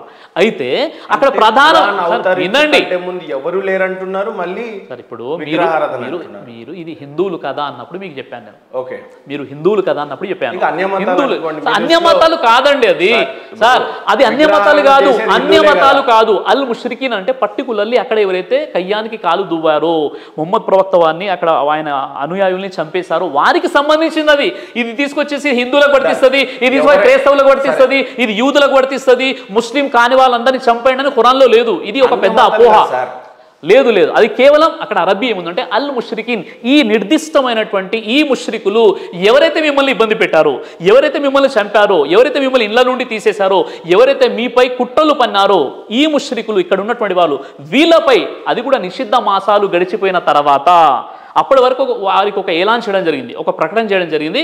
ఈ 4 నెలల తర్వాత కూడా ఇక్కడ మీకుంటే ఇక్కడ మీకు పనిష్మెంట్ ఇవ్వడం జరుగుతుంది. అయితే ఇది నాకు ఎలా అర్థమైందో కొంత క్షమించాలా సార్. అర్థమైందే, నేను ఉన్నదే చెప్తున్నాను కాబట్టి తప్పుగా తీసుకోవద్దు. మీ మతాన్ని ఫాలో అవ్వాలి అని అంటే ఏమో కింద కోసుకోవాలి సుంతి, ఈ మతం నుంచి బయటకు వెళ్ళిపోవాలి అని అంటే తల తీసేసుకోవాలి. సార్ ఇస్లాం ధర్మంలో నిర్బంధం కానీ బలవంతం కానీ ఎక్కడ లేదు కాబట్టి వినండి అలా అనిపించిన ఇప్పుడు చూడండి, ఇస్లాం ధర్మంలో నిర్బంధం కానీ బలవంతం కానీ లేదు కాబట్టి ఎవరైనా ముస్లిం మహిళ నేను బుర్ఖా వేసుకోనన్నా బలవంతంగా ఆమెకు వేయకూడదు. అలాగే ఏ వ్యక్తి అయినా ఇస్లాంని పాటిస్తూ ఇక నేను వద్దనుకుంటే ఎక్కడికైనా వెళ్ళిపోవచ్చు ఖురాన్ ప్రకారంగా. కాబట్టి మీరు ధర్మానికి రాగానే ముందు కింద కోసేసి ధర్మం నుండి వెళ్ళిపోతుంటే పైన తీసేయండి అని ఎక్కడ లేదు. ఆ విధంగా ప్రచారాలు కల్పించారు. అంటే అక్కడ ఖురాన్లో లేదు. ఖురాన్లో ఏముంది?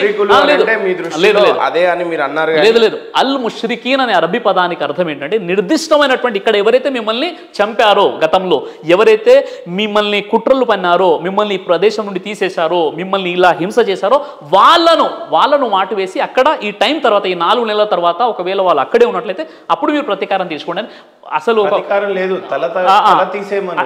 అయితే తీసేశారా మళ్ళీ వాళ్ళు వెళ్ళిపోయారు. అక్కడ ఒక్క మారణహోమం కూడా జరగలేదు. ఇంకా తల తీసేయడమే కదా ఆ వాక్యం. ఉన్నారా లేదా అన్న విషయం పక్కన పెట్టండి, ఉన్నారా లేదా వాళ్ళకు హెచ్చరిక సార్. ఇప్పుడు హెచ్చరిక వాళ్ళని హెచ్చరించడం జరిగింది, వారు వెళ్ళిపోయారు అంతే. అది ఇక దానికి ఏదో మొత్తం ఏంటంటే కట్టుకథలు అల్లేసి ప్రచారం చేస్తున్నారు. ఓకేనండి. ఇతర గ్రంథాలు ఎక్కడన్నా చూసినట్లయితే ఒక బైబిల్ ఖురాన్ తప్పితే వేరే ఏవి చూసినా కొంత బాధ కలిగించే విషయం ఏంటంటే, ఇక్కడ పురాణాల్లోకి వచ్చేసరికి, గీతలోకి వచ్చేసరికి, వేదాల్లోకి వచ్చేసరికి భార్య భర్తలు ఇద్దరు కూర్చొని దేవుడిని ఆరాధించాలని ఉంటుంది. పూజలు చేయాలి, హోమం చేయాలి, ఎవ్రీథింగ్ కలిసి ఉంది. కొన్ని సందర్భాలలో మనుషులే దేవుడిని కూడా పాచికాలు ఆడి ఓడించిన వాళ్ళు ఉన్నారు, యుద్ధాలు చేసి ఓడించిన వాళ్ళు ఉన్నారు. ఏ సంబంధమైనా సరే దేవుడు మనిషి కలిసి ఉన్నాడు. ఇక్కడ బైబుల్ ఖురాన్కి వచ్చే సిస్టమ్ దగ్గర కొంత కన్ఫ్యూజన్ నాకేంటంటే, ఎప్పుడు కూడా దేవుడు ఎవరో చెప్పరు, కానీ ఆయన ఒకడున్నారు అని చెప్తారు. ఆయనను కలిసింది లేదు, చూసింది లేదు, మాట్లాడింది లేదు, కానీ వాక్యాలు మాత్రం తరతరాలుగా ఎన్నో సంవత్సరాల నుంచి చదువుతూ వస్తున్నాం. ఇక్కడ మాత్రం దేవుడు క్లియర్గా ఉన్నాడు, హోమాలు చేస్తున్నారు, పూజలు చేస్తున్నారు, దేవుడితో సంబంధాలు ఉన్నాయి. దేవుడితో సంబంధం లేకపోవడం ఏంటి సార్? సార్ దేవుడితో మనకు సంబంధం ఉండాలి కదా. బ్రహ్మ గడియ అంటారు. ఇప్పుడు చెప్తున్నాను, దేవుడితో సంబంధం ఏంటంటే తహజ్జుద్ నమాజ్ అని ఒకటి ఉండదు, బ్రహ్మ గడియ. ఆ గడియలో మీరు దేవుడు మీకు చాలా దగ్గరగా అయిపోతాడు, ఆ గడియలో ప్రార్థనలు చేసేసుకోవాలి. కాబట్టి బ్రహ్మ గడియ, దీన్ని తహజ్జుద్ నమాజ్ అని అంటారు. రోజు 5 పూటల ప్రార్థన ఉంటుంది. ఇంకా దేవునికి అంతకంటే ఎక్కువ దగ్గర ఎలా అవుతారు? ఇప్పుడు ఒక వ్యక్తి ఎంత బిజీ స్కెడ్యూల్లో కూడా అతడు వెళ్ళి 5 times నమాజ్ చదువుతున్నాడంటే అతడు దేవుడికి ఎంతగానో దగ్గర అయిపోతున్నాడు. మళ్ళీ రాత్రి 3 గంటలకు లెగిసి తహజ్జుద్ బ్రహ్మ గడియల్లో అతడు నమాజ్ చదువుతున్నాడు, ఇంకా దగ్గరికి అయిపోతున్నాడు. మరి అలాంటప్పుడు దేవునితో ఇంకా సంబంధం, దేవుడు పక్కన వచ్చి కూర్చొని ఈ బిజినెస్లో పార్ట్నర్షిప్ తీసుకోవాలా? అది కాదు కదా. దేవుడు అంటే దేవునితో ఒక అస్తిత్వం. దేవుడు ఏం చెప్పాడు? మీరు ఇలా ఆరాధించండి, నేను మీకు దగ్గర అవుతాను. ఖురాన్ ఆవిర్భవించినప్పటి నుంచి కానీ, బైబుల్ ఆవిర్భవించినప్పటి నుంచి ఎవరైనా పరిశుద్ధాత్మ త్రూ మాట్లాడిన వాళ్ళు, గాబ్రియల్ త్రూ మాట్లాడిన వాళ్ళే ఖురాన్ అయినా బైబుల్ అయినా. ఇంతవరకు దేవుడిని చూడలేదు, మాట్లాడలేదు, ఇక ముందు కూడా జరిగేది లేదు. మీ తరం కూడా అదే ఖురాన్ చదువుతుంది, నెక్స్ట్ తరం అదే ఖురాన్ చదువుతుంది. ఎప్పటికీ ఆ దేవుడిని తెలుసుకుంటారో తెలియదు, ఆయన ఎవరో తెలీదు. ఇక్కడ మాత్రం దేవుడితో పోరాటం చేస్తున్నారు, దేవుడితో మాట్లాడుతున్నారనే ఉన్నాయి. ఖచ్చితంగా గీతోపదేశంలో అర్జునుడు మాట్లాడిన సంగతి, శ్రీకృష్ణుడు బోధించినటువంటివి మీరు చూశారు. పాచికలతో సాక్షాత్తు శ్రీ వెంకటేశ్వర స్వామిని ఓడగొట్టించినటువంటి హాతీరాం బాబురాజు గురించి మీరు విన్నారు. ఇట్లా చెప్పుకుంటూ పోతే మానవుడు ఎప్పుడైనా దేవుడి సంబంధాలు ఉన్నాయి. లైక్ ఆదాం హవ్వ, ఖురాన్లో ఆడమ్ సారా ఏదో చెప్తారు మీరు, రైట్, హవ్వ. సో వీలైతే దేవుడితో ఏదైతే స్టార్టింగ్లో మాట్లాడారు, ఏదో పండు తింటే మాట్లాడడం ఆపేశారు. ఇంతవరకు దేవుడిని చూడలేదన్నారు, కానీ వాళ్ళు చూశారు అని అన్నారు. మీరేమంటున్నారు? దేవుడిని ఎవరు చూడలేరు అని అన్నారు. మరి వాళ్ళు చూశారు కదా, మీ పూర్వీకులు చూశారు కదా, మీరెందుకు చూడలేకపోయారు? చూడండి, ఎక్కడో లోపం ఉన్నట్టు ఏమైనా అనిపించలేదా? మీరు అసలు అన్వేషకులు, ఎందుకంటే మీ సమయం మొత్తం, మీ వయసు బిజినెస్ మీద పెట్టలేదు. నిజం చెప్పాలంటే మీ పట్ల ఉన్న గౌరవం అమూల్యమైనది. నిజం చెప్పాలంటే డిబేట్ వరకు ఉంచండి, కానీ మీరు చదివినట్టు గ్రంథాలు, బుక్స్, వేదాలు ఎవరు చదవలేదు. బట్ ఈ విషయం మీకు నిజంగా మనిషికి అనిపించిందా లేదా? మీ పూర్వీకులు దేవుళ్ళతో మాట్లాడేవాళ్ళు, పండు తిన్నారు, కట్ అయిపోయింది. మా పూర్వీకులు మాట్లాడారు, ఓడగొట్టారు, మాట్లాడుతూనే ఉన్నారు, ఇప్పుడు మాట్లాడడం ఆపేశారు అని అంటున్నాయి. దీన్ని ఏ రకంగా మీరు సమర్థిస్తారు? మాట్లాడడం అంటే ఇప్పుడు కొంతమంది భక్తిపరంగా చాలా స్ట్రాంగ్గా ఉన్న వాళ్ళు ఎలా ఉన్నారంటే, వాళ్ళు నిజంగా పెద్ద పెద్ద అద్భుతాలు సాధించిన వాళ్ళు కూడా ఉన్నారనమాట. ఆ దువాల ద్వారా, ఆ ప్రార్థనల ద్వారా, వాళ్ళకు వచ్చేటటువంటి స్వప్నాలు, కళల ద్వారా ఆ వివరణ చేసే వాళ్ళు ఇప్పుడు కూడా ఉన్నారు. దీన్ని తాబీర్ అంటారనమాట. అంటే ఒక కళ యొక్క అంతరార్థం చెప్పేవాళ్ళు, దేవునికి చాలా దగ్గరగా సన్నిహితులుగా, అంటే దేవుణ్ణి ఒకేసారి ఏంటంటే వాళ్ళ భక్తి ద్వారా, వాళ్ళ ప్రార్థనల ద్వారా. అందుకే అంటారు, వీళ్ళ ద్వారా మనం ప్రార్థన చేయించుకుందాం, ఈయనకు చాలా ఆయన ఆ ప్రార్థనలో ఆ శక్తి ఉంటుంది అన్నారు. అలా ఉన్నారు, ఎందుకు లేరు? అలా ఉన్నారు. కాబట్టి నేను చెప్పే విషయం ఏంటంటే, ఇస్లాం చెప్పే విషయం ఏంటంటే, లా తుద్రికుల్ అబ్సార్, అంటే ఆ దేవుణ్ణి ఎవరు చూడలేరు అని ఖురాన్ అంటుంది. కానీ ఖురాన్ ప్రకారంగా, ప్రవక్త వారి టీచింగ్స్ ప్రకారంగా స్వర్గంలో దేవుడు దర్శనమిస్తాడు, స్వర్గంలో దేవుడు కనిపిస్తాడు, దర్శనమిస్తాడు. కానీ ఇక్కడ ఉన్నటువంటి వ్యక్తులకు దేవునితో దగ్గర సంబంధాలు ఏర్పరచుకోవచ్చు మనం. అంటే దేవుణ్ణి ప్రార్థించే విధానంలో దేవునికి చాలా దగ్గర అయిపోయి మన ప్రార్థనలో చాలా శక్తివంతమైనటువంటి మార్పులు కూడా, చేంజెస్ కూడా మనం తీసుకురావచ్చు. కానీ దేవుడు వచ్చి కనపడడం కానీ, దేవుడు పక్కన ఉండడం కానీ ఇలా జరగదనమాట. కానీ జరిగినాయి కదా. సార్ ఇప్పుడు కాలంలో జరిగినాయి కదా, వాళ్ళు సామాన్య వ్యక్తులు కాదు. ఆదాము మొట్టమొదటి మానవుడు, స్వర్గంలో ఆయన్ని తయారు చేసి పెట్టిన తర్వాత ఆ హవ్వ వాళ్ళ ప్రస్తావన బైబిల్లో ఖురాన్లో కూడా మీకు కనిపిస్తుంది. ఇక్కడ నేను చెప్పే విషయం ఏంటంటే అక్కడ ఆదాము హవ్వ ఖురాన్ ప్రకారంగా దేవుడిని చూడలేదు. వాళ్ళు దేవుడు సృష్టించాడు, అక్కడ పెట్టాడు వాళ్ళని. మళ్ళీ వాళ్ళు తప్పు చేశారు, పండు తిన్నారా, స్టోరీ ఉంది, కిందికి వచ్చేసారు. అంటే ఖురాన్ ప్రకారంగా 1,24,000 మంది దైవ ప్రవక్తల్లో ఏ ప్రవక్త కూడా దేవుణ్ణి చూడలేదు. కాబట్టి ఆయన స్వర్గంలో కనిపిస్తాడు. ఇక్కడ ఒకవేళ దేవుడు కనిపించాడు అనుకోండి, మళ్ళీ ఆయన విగ్రహాలు, చిత్రపటాలు అన్నీ వచ్చేస్తాయి. అది కాన్సెప్ట్ అన్నమాట. సార్, యుగ యుగాల నుంచి తరతరాల నుంచి చదువుకుంటూ వస్తున్నటువంటి ఒకే వాక్యం, దేవుడు ఒక్కడే అని అంటున్నారు. కానీ ఆ దేవుడు ఎవరో ఇంతవరకు మాకు తెలీదు.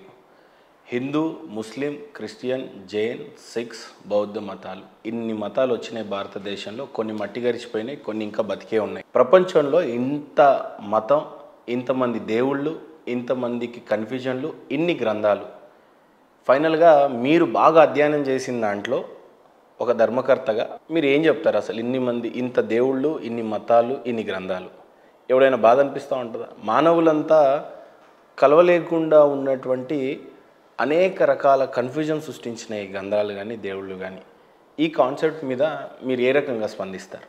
చూడండి, ముఖ్యంగా ధర్మాన్ని మనిషి అర్థం చేసుకోనప్పుడు మతం అనేది వచ్చింది. ఇప్పుడు ఉదాహరణకు మనం ఇన్ని మతాలు వచ్చాయని మీరు చెప్తున్నారు. అసలు మతం అంటే ఏంటి? మత్ అనే సంస్కృత ధాతువు నుండి మతము అనే పదం వచ్చింది. మతము అంటే అభిప్రాయము లేదా ఆలోచన. మనుషుల యొక్క ఆలోచనలు విభిన్న రకాలుగా ఉంటాయి కాబట్టి విభిన్న మతాలు మన ముందుకు వచ్చేస్తాయి. కానీ ధర్మాన్ని మనిషి తెలుసుకోలేదు. ధర్మం ఏంటేంటి? ధర్మం అంటే ధరించున్నది లేదా ధారణ చేయున్నది. ధర్మానికి మతానికి ఉన్నటువంటి వ్యత్యాసం ఏంటంటే ధర్మం అనేది ఎప్పుడు కూడా ఒకేలా ఉంటుంది, అందులో బోధనలు కూడా ఒకేలా ఉంటాయి, ఆచరణలో కొన్ని వ్యత్యాసాలు ఉండవచ్చు. కన్ఫ్యూజన్ ఎవరు చేశారు సార్? మరి కన్ఫ్యూజన్ అంటే ఇప్పుడు చూడండి, మతాలు అంటే మనిషి ఆలోచనల నుండి వచ్చినటువంటివి మతాలు అన్నమాట. ఆ మతాలు ఎప్పుడైతే వచ్చేసాయో అప్పుడు ఏమైపోయిందంటే మనుషులు ఎప్పుడైతే ధర్మాన్ని పక్కన పెట్టేశారో ఆ మతాల్ని ఆచరించడం మొదలుపెట్టేశారో ఆ మతాలలో మనిషికి ఒక ఆలోచన ఉంటుంది కాబట్టి మనిషికి ఒక దేవుడు లేదా బహుదేవోపాసన ఈ విధంగా వచ్చేసాయి అన్నమాట. కాబట్టి ఇప్పుడు మనిషికి కావాల్సింది ధర్మం తప్ప మతము కాదు. కాబట్టి మనం ధర్మాన్ని అర్థం చేసుకుంటే ఇన్ని మతాలు ఉండవు. ఆ ధర్మాన్ని అర్థం చేసుకుంటే ఆ ధర్మం ఏంటి? ఆ ధర్మమే ఆ వేదాల్లో ఉన్నటువంటి ధర్మం, బైబిల్లో ఉన్నటువంటి ధర్మం, ఖురాన్లో ఉన్నటువంటి ధర్మం. అన్ని ధర్మాలలో కామన్ పాయింట్ ఒకటే చెప్తున్నాడు, తప్పు చేసినవాడు నరకానికి వెళ్తాడు, పుణ్యం చేసినవాడు స్వర్గానికి వెళ్తాడు అని చెప్పి. కానీ కొన్ని మతాలే చెప్తున్నాయి మరి అగైన్, నన్ను మాత్రమే ఫాలో అయితే నువ్వు స్వర్గానికి వెళ్తావు, లేకపోతే నరకం. ఆ మనిషి తప్పు చేసినా సరే, ఒప్పు చేసినా సరే అని అంటున్నారు. దీన్ని మీరు ఏ రకంగా సమర్థిస్తారు? అంటే ప్రజలలో ఉన్నటువంటి ఒక అపోహ అండి. అది అపోహ ఏంటంటే ఇక నువ్వు ఏ తప్పు చేసుకున్నా దేవుడిని నిన్ను క్షమించేస్తాడు, నువ్వు దేవుడిని నమ్ముకున్నావు కాబట్టి. అంటే ఇది సరైనటువంటి విషయం కాదు ఇది. ఇప్పుడు ఉదాహరణకి ఏంటంటే ఖురాన్లో కూడా దేవుడు ఏం చెప్పాడు? మీరు దైవాన్ని నమ్మండి, మంచి పనులు చేయండి, దేవుడు మీకు స్వర్గాన్ని ఇస్తా అని చెప్పాడు. నిజంగా ఖురాన్లోని 67వ అధ్యాయం ఉంటుంది, 2వ వచనంలో సూర్య ముల్క్ అనమాట. దేవుడు చెప్పాడు, అల్లది ఖలకల్ మౌత వల్ హయాత లియబ్లువకుం అయ్యుకుం అహసను అమల. దీని అర్థం ఏంటంటే మీలో మంచి చెడు ఎవరు చేస్తారో పరీక్షించడానికే దేవుడు మిమ్మల్ని పుట్టించాడు. అంటే మనిషి యొక్క పుట్టుక ఉద్దేశమే మంచి చేయాలి.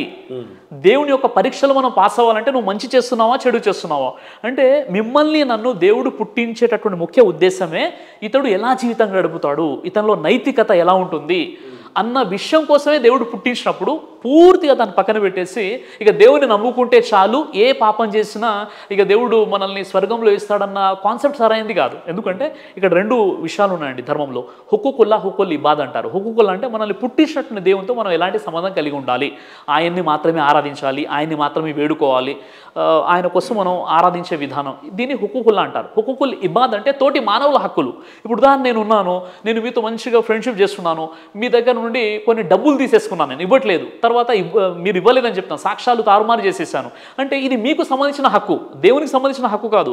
దేవునికి సంబంధించిన హక్కుల్లో ఒక పూట నమాజ్ చదవలేదు, దేవుడు క్షమిస్తాడు. ఒక ఉపవాసం పాటించలేదు, దేవుడు క్షమిస్తాడు.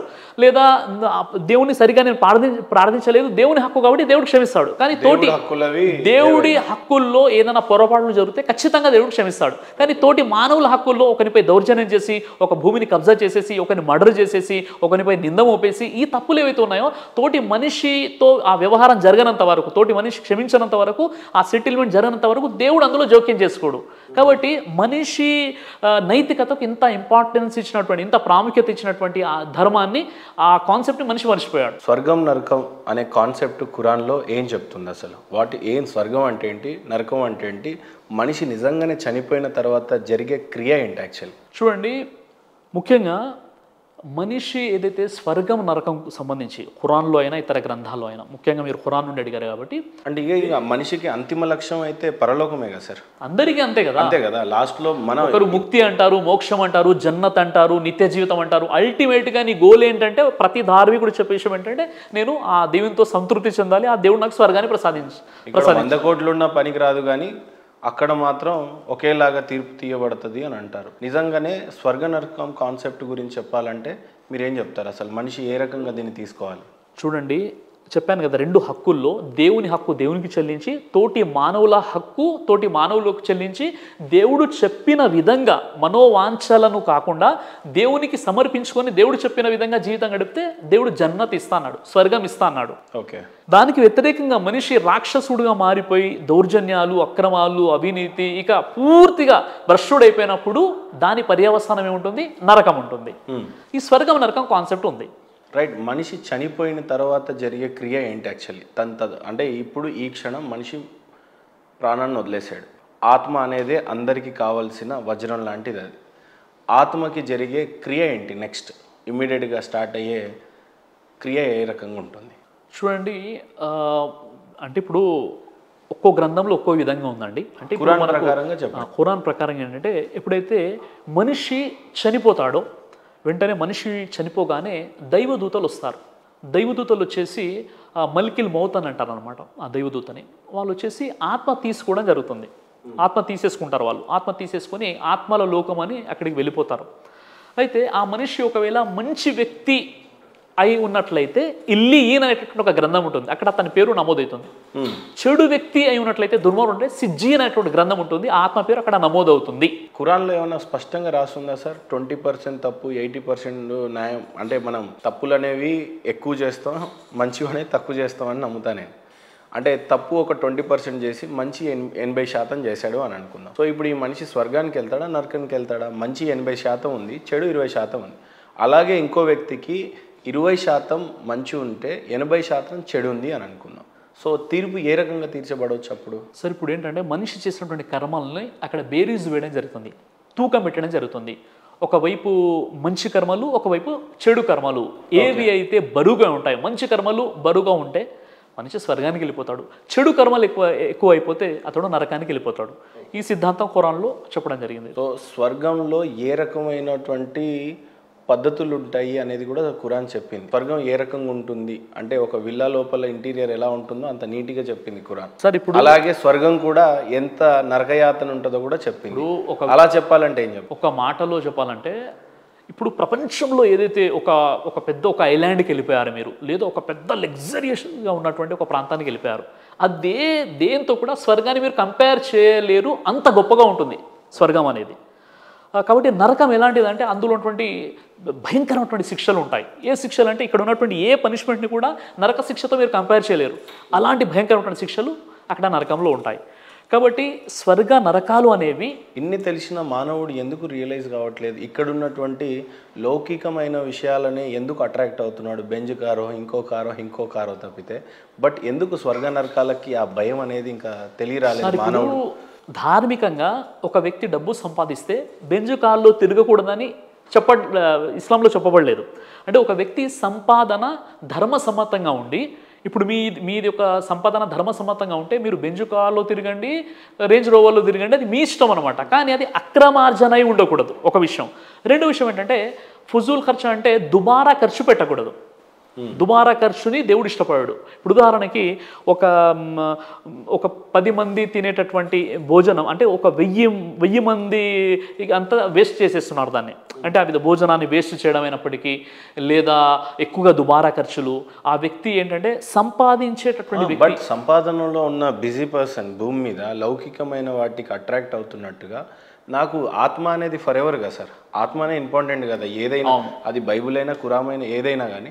బట్ దాని గురించి ఎందుకు ఎక్కువ పాకులాటుగా కనపడ్డు, మనిషి ఎందుకు స్వర్గం నరకం గురించి ఎక్కువ మాట్లాడు, పాపం పుణ్యం గురించి ఎందుకు మాట్లాడు, ఎంతసేపు సంపాదించే ఇదిలో బిజీగా ఉన్న వ్యక్తి స్వర్గం నరకం అనేది ఇంకా కాన్సెప్ట్ ఎందుకు మనుషులకు అంత ఎక్కువ రీచ్ అవ్వలేదు అని అంటే అదే అండి. ఇప్పుడు మెయిన్ అక్కడే కదా, పాపం చేయాలంటే నరకాన్ని చూసి భయపడాలి, స్వర్గాన్ని చూసి మనకు మంచి అనేది జరగబోతుంది అనేది. అయితే ఇక్కడ ఒక అపోహ ఏంటంటే స్వర్గ నరకాన్ని మనిషి ఏ విధంగానైతే గుర్తించాలో ఆ విధంగా గుర్తించలేదు.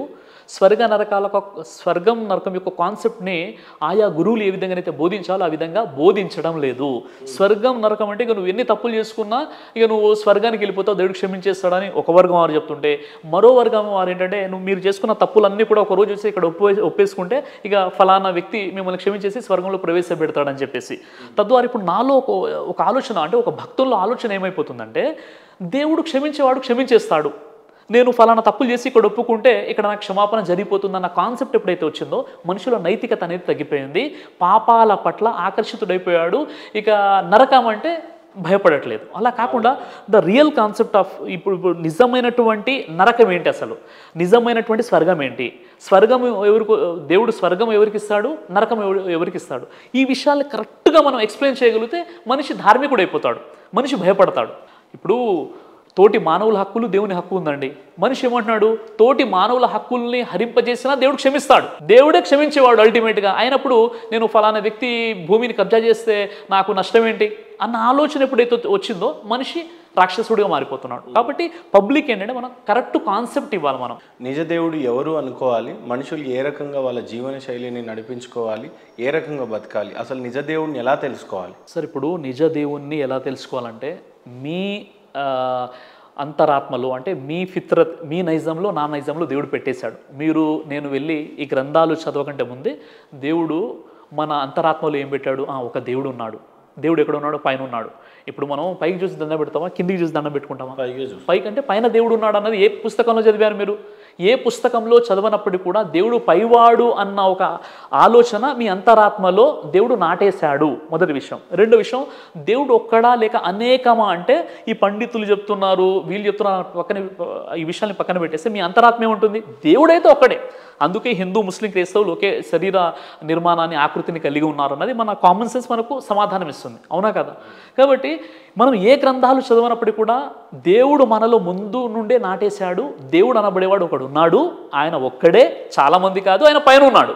ఈ బేసిక్గా ఈ 3 విషయాలు దేవుడు చెప్పేశాడు. కానీ ఎప్పుడైతే కొంతమంది ఇతర మత బోధకులు లేదా అతనికి సరైనటువంటి అవగాహన లేని కారణంగా కొన్ని ప్రసంగాలు విని అతనికి సరైనటువంటి కాన్సెప్ట్ రావట్లేదు ఇక్కడ, అవును కదా ఇలా వెళ్ళిపోతే అదే సరైనటువంటి దారి అనుకుంటున్నాడు. కాబట్టి సార్ ఇప్పుడు మన వ్యక్తిగత విషయంలో మనం ఎన్నైతే జాగ్రత్తలు తీసుకుంటున్నామో, ఇప్పుడు మీకు ఏదైనా ఒక ఫ్లాట్ కొనాలనుకుంటే దానికి సంబంధించిన అన్ని డాక్యుమెంటేషన్ ఎలా ఉంది ఏంటి అన్ని ఎవ్రీథింగ్ మీరు చూసుకుంటారు, తర్వాత తీసుకుంటారు.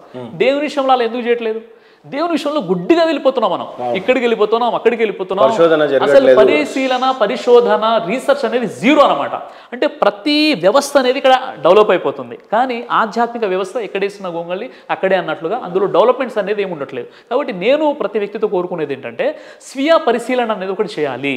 స్వీయ పరిశీలన ఏంటి? నన్ను పుట్టించింది ఎవరు, నాకు మరణాన్ని ఎవరు ప్రసాదిస్తున్నారు, నేను ఎక్కడికి వెళ్ళాలి, ఎవరికి నేను సమాధానం చెప్పుకోవాలి, నిజంగా హిందూ ముస్లిం క్రైస్తవులు అందరినీ పుట్టించిన దేవుడు ఒక్కడే ఉన్నాడా లేక చాలామంది ఉన్నారా? ఒకవేళ చాలామంది ఉన్నట్లయితే మనం వివిధ ఆకారాల్లో మనం ఉండాలి కదా. వాళ్ళ భూమి వేరు, మన భూమి వేరు, వాళ్ళ సూర్యుడు అలా లేవు కదా. మనమంతా ఒకేలా ఉన్నప్పుడు ఒకే దేవుడు. ఇలా కొన్ని ఆలోచనలు మనం కొన్ని ప్రశ్నలు వేసుకున్నప్పుడు నిజంగా ఆ దేవుడు ఎవరో మనకు అర్థమైపోతాడు. 50 సంవత్సరాల తర్వాత పోతే సిరాజ్ పోతాడు, మహేంద్రు పోతారు అని అనుకుందాం, రేపే పోవచ్చు కాదా? అయితే ఈ ప్రపంచానికి నిజ దేవుడు ఎప్పటికి తెలుస్తాడు, ఇంకెంతకాలం పడుతుంది, ఇంకా ఈ హిందూ ముస్లిం కాన్సెప్ట్ ఈ ఫైటింగ్స్ ఎన్నాళ్ళ పాటు నడుస్తుండొచ్చు? ఇప్పుడు హిందూ ముస్లింల గొడవలు అన్న విషయాన్ని, అది అసలు ఆ గొడవలు ఎలా వచ్చాయి, ఎప్పటి నుండి వచ్చాయంటే మనం చూస్తున్నాం కదా. కొంతమంది ఏంటంటే ఆ విధంగా హిందూ ముస్లింలను రెచ్చగొట్టే విధంగా కొంతమంది ప్రసంగాలు చేస్తున్నారు, కొంతమంది పుణ్యం అంటూ ఆ గొడవలు వచ్చేది. కానీ ఇంతమంది మనం అందరం కలిసి ఉన్నాం కదండి, అందరం కలిసి ఉన్నాం, ఇప్పుడు కూడా కలిసి ఉన్నాం. ఈ మతోన్మాద భావజాలం అనేది ఒక 10% వ్యక్తులు ఉంటారేమో, కానీ 90% వ్యక్తులు అందరు కలిసి ఉండాలని కోరుకుంటున్నారు కదా. మళ్ళీ ఈ 10% వ్యక్తులకు సంస్కరించాలి మనం, అంతే కదా. భూమి బల్లపరుపుగా ఉంది అని కొందరు అంటారు, రౌండ్గా ఉంది అని అంటారు కొంతమంది. కొంత సైన్స్కి టిపికల్గా అనిపించేది ఏంటంటే నిజంగా రౌండ్గా ఉంటే ఇదంతా ఆకాశం, స్పేస్, అందులో భూమి ఒక బాల్ లాగా ఎక్కడో తిరుగుతుంది. ఇక్కడ బొక్క పెడితే కింద, అక్కడ ఆఫ్రికాలో పెడితే ఇక్కడ ఇండియాలోకి బొక్క పడుతుందేమో అని అనుకుంటారు. నిజంగా మీకు తెలిసిన సైన్స్ ఏంటి సార్? 1500వ శతాబ్దంలో సర్ ఫ్రాన్సిస్ డ్రేక్ అనేటటువంటి ఒక నౌకాయాన పరిశోధకుడు, ఆయన ముందుగా భూమి గుండ్రంగా ఉందని చెప్పాడు అనమాట. భూమి గుండ్రంగా ఉంది, బల్లపరుపుగా లేదు. కొంతమంది ఏమంటారంటే అది ఖురాన్ ప్రకారంగా భూమి బల్లపరుపుగా ఉందేమో అన్న ఆలోచన కలిగి ఉంటారు. కానీ ఖురాన్లో సూర్య నాజియాత్లో వల్ అరద బాద దాలిక దహాహ అంటే భూమిని వివరిస్తూ, దహా అంటే ఆస్ట్రిచ్ ఎగ్ అనమాట. ఆస్ట్రిచ్ ఎగ్ అంటే ఉష్ణపక్షి గుడ్డు ఆకారంలో భూమి ఉందని చెప్పేసి, స్పెరికల్ షేప్ అంటారు. ఇదే షేపులో భూమి ఉందని చెప్పేసి సైంటిఫిక్ కూడా అది ప్రూఫ్ అయిపోయింది. కాబట్టి భూమి బల్లపరుపుగా లేదు, భూమి గోళాకారంగా ఉంది. రైట్. ఇప్పుడు స్పేస్ మొత్తం ఇలా ఉంటే ఇది గోళాకారంలో ఒక చోటు ఉంది. ఆఫ్రికాలో కనుక బోర్వెల్ వేస్తే ఇండియాకి రావచ్చు కదా అంటున్నా. బాల్ లాగా ఉంది అని అంటే ఇంతవరకు అలాంటి పరిశోధన జరగలేదేమో. మనం అంతా స్పేస్లో భూమి ఉంది కదా సార్. ఇప్పుడు బల్లపరుపుగా ఉన్నటువంటి అంటే గుండ్రంగా ఉన్నటువంటి భూమి దేవుడు మన నివాస యోగ్యంగా ఏంటంటే దాన్ని బల్లపరుపుగా చేశాడు. అంటే ఇప్పుడు ఉదాహరణకి మనం బెడ్రూమ్లో ఎలా ఉంటాం, చాలా ప్రశాంతంగా ఉంటాం. వల్ల ఖురాన్లో కూడా ఒక పోల్చి చెప్పడం జరిగింది అనమాట. అంటే మీరు ప్రశాంతంగా ఉండడానికి దాన్ని మేము పరచడం జరిగిందని చెప్పేసి. గోళాకారంలో ఉందో లేదో తెలియదు. అదే అండి, ఆస్ట్రిచ్ ఎగ్ ఆకారంలో ఉంది, గోళాకారంగానే ఉన్నట్లు అనమాట. సిరాజ్ గారి జీవిత లక్ష్యం ఏంటి సార్? నా జీవిత లక్ష్యం ఏంటంటే నేను బ్రతికున్నన్ని రోజులు కూడా నేను ఇదే పాటుపడతాను. ఆ విషయం ఏంటంటే హిందూ ముస్లింల మధ్య మంచి ఐక్యత రావాలి, మత సామరస్యం వికసించాలి, మనం అంతా కలిసి కట్టుగా జీవితం గడపాలి, దేశ అభివృద్ధి కోసం మనము ప్రయత్నం చేయాలి. మన దేశాన్ని పూర్తి ప్రపంచ దేశాల్లోనే ఒక నెంబర్ 1 టాప్ పొజిషన్లో మన ఇండియాని తీసుకెళ్ళడానికి మన శాయశక్తుల మనం ప్రయత్నాలు చేయాలి. ఈ క్రమంలోనే నేను ఒక వేని ఎంచుకున్నాను. అదేంటంటే అన్ని గ్రంథాల వెలుగులో మనిషిని నైతిక విలువల వైపునకు నడిపించడం ఎలా. ఒకవేళ నువ్వు హిందూ అయితే హిందూ శాస్త్రాల ప్రకారంగా ఆ దేవుడిని నువ్వు చూస్తున్నాడు, ఆ దేవునికి నువ్వు లెక్క చెప్పుకోవాలి, జడ్జిమెంట్ డే అనేది ఉందని నేను ప్రూవ్ చేస్తున్నాను. అది ఒక క్రైస్తవుడు అయితే బైబిల్ ప్రకారం చెప్తున్నాను, ఒక ముస్లిం అయితే ఖురాన్ ప్రకారంగా చెప్తున్నాను. ఇంకా ఇప్పుడు మీకు తెలుసు, ఇప్పుడు ముస్లింలో ఎడ్యుకేషన్ అనేది లేదు, చాలా సమస్యలు ఉన్నాయి. వాటిపై కూడా నేను ప్రయత్నం చేస్తున్నాను. ఎందుకంటే మనం అంతా కూడా ఎడ్యుకేట్ అయిపోతే మనం అంతా కూడా, ఇప్పుడు మన సమాజం అండి ఇది, మన సమాజంలో అందరూ ఒక మిశ్రమ సమాజం. అంటే ప్రతి వ్యక్తి కూడా డెవలప్ అవుతేనే మన దేశం డెవలప్ అవుతుంది. ఫస్ట్ మనకు కావాల్సింది వ్యక్తి నిర్మాణం. వ్యక్తి నిర్మాణం ఎప్పుడైతే జరుగుతుందో అప్పుడు దేశ నిర్మాణం జరుగుతుంది. కాబట్టి ఆ దేశంలో ఉన్న ప్రజలందరిలో కూడా చైతన్యవంతులు అవ్వాలి. కేవలం ఒక ముస్లింలు అవ్వాలని అనట్లేదు, హిందువులు, క్రైస్తవులు, అన్ని మతాల వారు చైతన్యవంతులైనప్పుడు వ్యక్తి నిర్మాణం జరుగుతుంది. ఎప్పుడైతే వ్యక్తి నిర్మాణం జరుగుతుందో దేశం అభివృద్ధి వైపు నడుస్తుంది. కాబట్టి ఈ కాన్సెప్ట్తో నేను ఉన్నాను. చాలా గొప్ప కాన్సెప్ట్ సార్. జీవితంలో చాలా ప్రయాసపడి మీ వయసు అంతా కూడా బిజినెస్కి కేటాయించకుండా, దేనికి కేటాయించకుండా పుస్తకాలకు ఎక్కువగా కేటాయించారు. ధర్మాన్నే తెలియజేయాలి అని చెప్పేసి అహర్నిశలు మీరు కష్టపడి మీ యవ్వనాన్ని మొత్తం దాన్ని దారబోసారు. ఫైనల్ కంక్లూషన్ మీకు ఏమైనా లభించిందా? ఇంకా ప్రయాణం కొనసాగుతూనే ఉందా? ఏమనిపించింది? సరే, ఇప్పుడు చూడండి, సంతోష్ ఘనపాటి గారి యొక్క వీడియోస్ చూసి అంటే చెప్తున్నాను ఏం జరిగిందంటే, నాకు ఒక బ్రాహ్మణ్ ఒక సోదరిమని నాకు కాల్ చేశారనమాట. ఎలా చేశారంటే, సంతోష్ ఘనపాటి గారు కొన్ని రీల్స్ చేస్తున్నారనమాట. రీల్స్ చేసేటప్పుడు ఆ రీల్ ఆ సోదరిమనికి తెలిసింది. తెలిసిన తర్వాత ఏంటి, అయినా ముస్లిం ఉండి తెలుగు చాలా చక్కగా మాట్లాడుతున్నాడు అని చెప్పేసి ఆ సోదరిమని ఏం చేసిందంటే, చాలా నా నెంబర్ అంటే డైరెక్ట్గా వీడియోస్లో నా నెంబర్ ఉండదండి, నా కోఆర్డినేటర్ నెంబర్ ఉంటుంది. ఆ కోఆర్డినేటర్కి ఫోన్ చేసి తర్వాత నా నెంబర్ తీసుకోవడం జరిగింది. ఆ నెంబర్లో ఆమెకు ఉన్నటువంటి ఒక సమస్య చెప్పారనమాట. అంటే ఆమెకు మ్యారేజ్ సంబంధించినటువంటి ఒక విషయం ఉంది. ఆ అమ్మాయి ఏంటంటే, ఆమె హిందూ అమ్మాయి, బ్రాహ్మణ్ కమ్యూనిటీ, ముస్లిం అబ్బాయి అని పెళ్లి చేసుకోవాలనుకుంటున్నది. నేను ఏం చెప్పానంటే, నేను ఆమెని సంస్కరించానమ్మా, చూడండి, మీ ఇష్టపూర్వకంగా మీ తల్లిదండ్రులను ఒప్పించి మీరు మ్యారేజ్ చేసుకుంటే అది చాలా మంచి విషయం. అలా కాకుండా మళ్ళీ ఆ అబ్బాయిని మీరు ప్రేమించారని చెప్పేసి మీరు మళ్ళీ ఆయన్ని పెళ్లి చేసుకుని మీరు ముస్లింగా మారేసి చివరిగా ఒక దిక్కుమాలిన టైటిల్ లవ్ జిహాద్ అని మొత్తం కూడా ఇస్లాంని ముస్లింలని అపనిందల పాలు చేస్తారు. మీరు ఏం చేయాలంటే, మీరు మీ తల్లిదండ్రులని ముందు ఒప్పించండి ఆ విషయాన్ని, నేను ఇలా మ్యారేజ్ చేసుకోవాలనుకున్నాను, అబ్బాయిని కూడా మీరు ఒప్పించండి. ఆ విధంగా ఉంటే మీరు ఫర్దర్గా మీరు ముందుకు వెళ్ళిపోండి అన్న విషయం చెప్పాను. అప్పుడు ఆమె చెప్పారు, నేను మన సంతోష్ ఘనపాటి గారి ఆయన రీల్స్ చూస్తుంటే మీది వచ్చేసిందండి, తర్వాత మీ ఆర్గనైజేషన్ చూసి సెర్చ్ చేస్తే మీ కోఆర్డినేటర్ నెంబర్, ఆ కోఆర్డినేటర్ చాలా కష్టంగా నెంబర్ ఇచ్చారని చెప్పేసి చెప్పాను అనమాట. అంటే ఇది ఒక సాక్ష్యము. మరో విషయం ఏంటంటే, ఇప్పుడు చాలామంది ఉన్నారండి, చాలామంది ఇప్పుడు ముస్లింలో కూడా మనం చైతన్యం తీసుకొస్తున్నాం కదా. ఇప్పుడు హిందువుల పట్ల మనం ఎలా ఉండాలి, హిందువుల హక్కులు ఏంటి, తర్వాత ఖురాను గ్రంథంలో మానవులందరి కోసం ఖురాన్ చెప్పేటటువంటి బోధనలు ఏంటి, ముస్లింలో ఉన్నటువంటి కొన్ని విషయాలు, హులా గురించి, తలాఖ్ గురించి, లేదా ముస్లిం మహిళలు మసీదు వాళ్ళు పంపించకపోవడం, ఇలా కొన్ని సమస్యలు ఉండే దాన్ని చాలా సైంటిఫిక్గా గ్రంథాల ప్రకారంగా లాజిక్గా వాళ్ళకు మనం చెప్పే ప్రయత్నం చేస్తున్నాం. ముఖ్యంగా ముస్లింలో ఎడ్యుకేషన్ తీసుకురావడానికి మనం ప్రయత్నం చేస్తున్నాం. అలాగే మన ప్రోగ్రామ్స్ ఎవరైతే వింటున్నారో చాలామంది మాకు కలుస్తుంటారు, బ్రదర్ మీ వీడియో చూసిన తర్వాత మాలో మార్పు వచ్చేసిందని. కొంతమంది అయితే ఒక ఫ్యామిలీ మొత్తం ఒక వ్యక్తి వాళ్ళ మదర్ని బాగా నెగ్లెక్ట్ చేసేవాడు అనమాట. మా వీడియోస్ తల్లిదండ్రి భారమా బాధ్యత, అమ్మా నాన్న భారమా బాధ్యత అని ఒక వీడియో ఉందన్నమాట, నాది ఒక ప్రోగ్రామ్ ఉంది నిజామాబాద్లో, మీ నిజామాబాద్లో జరిగింది, చాలా పెద్ద ప్రోగ్రామ్ అనమాట. ఆ ప్రోగ్రామ్ చూసిన తర్వాత వాళ్ళ అమ్మగారు బయట ఉండేవారు, అంటే చాలా వృద్ధాప్యంలో ఉన్నారు. తర్వాత ఆ వీడియో చూసి ఆయన ఇంటికి తీసుకొచ్చేసాడు, ఆయన నాకు సాక్ష్యం ఇచ్చాడు. వాళ్ళ పిలిచేసి నాకు ఏంటంటే ఒక లంచ్ ఏర్పాటు చేసి ఆ ప్రోగ్రామ్ వెళ్ళినప్పుడు వాళ్ళు పిలిస్తే చెప్పారనమాట. అంటే వన్ ఆఫ్ దోస్ రీజన్ అండి, నేను కూడా మీ ఫ్యాన్ని యాక్చువల్లీ. ఇలాంటి తల్లిదండ్రులను దగ్గర చేసిన సందర్భాలు, ఫ్రెండ్షిప్ గురించి చెప్పిన సందర్భాలు, పెళ్లి గురించి చెప్పిన సందర్భాలు, కష్ట నష్టాల్లో ఎలా నిలదొక్కుకోవాలని చెప్పిన సందర్భాలు, ఇలాంటివన్నీ మిమ్మల్ని దగ్గర చేసినాయి. అంటే వన్ ఆఫ్ మై ఫేవరెట్ అంటే ఊరికి అవ్వలేదు, లేకపోతే నేను 3 నెలలు మీ వెంటబడను కదా.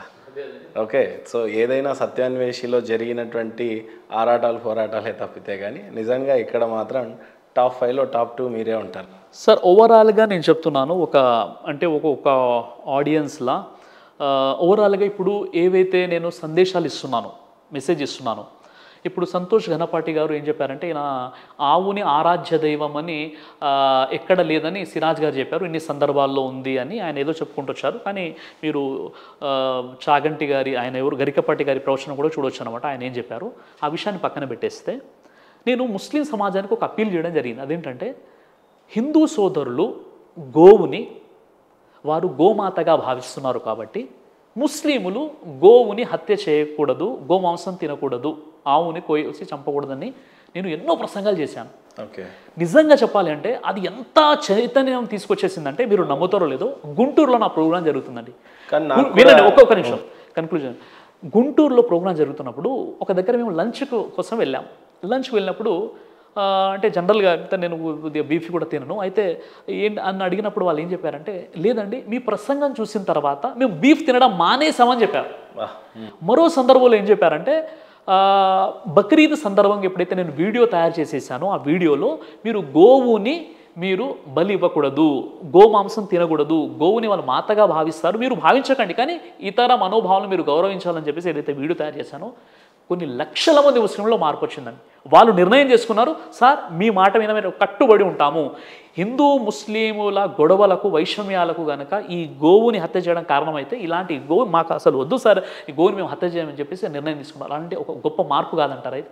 కరెక్ట్ కదా, చాలా పెద్ద మార్పు. కానీ మీరు లైఫ్లో తెలిసి కానీ తెలియకుండా ఎప్పుడన్నా గోమాంసం తిన్నారా మీరు? అంటే నేను తిననండి, నేను అది గోమాంసం ఇంతవరకు ఎప్పుడు తినలేదు అనమాట.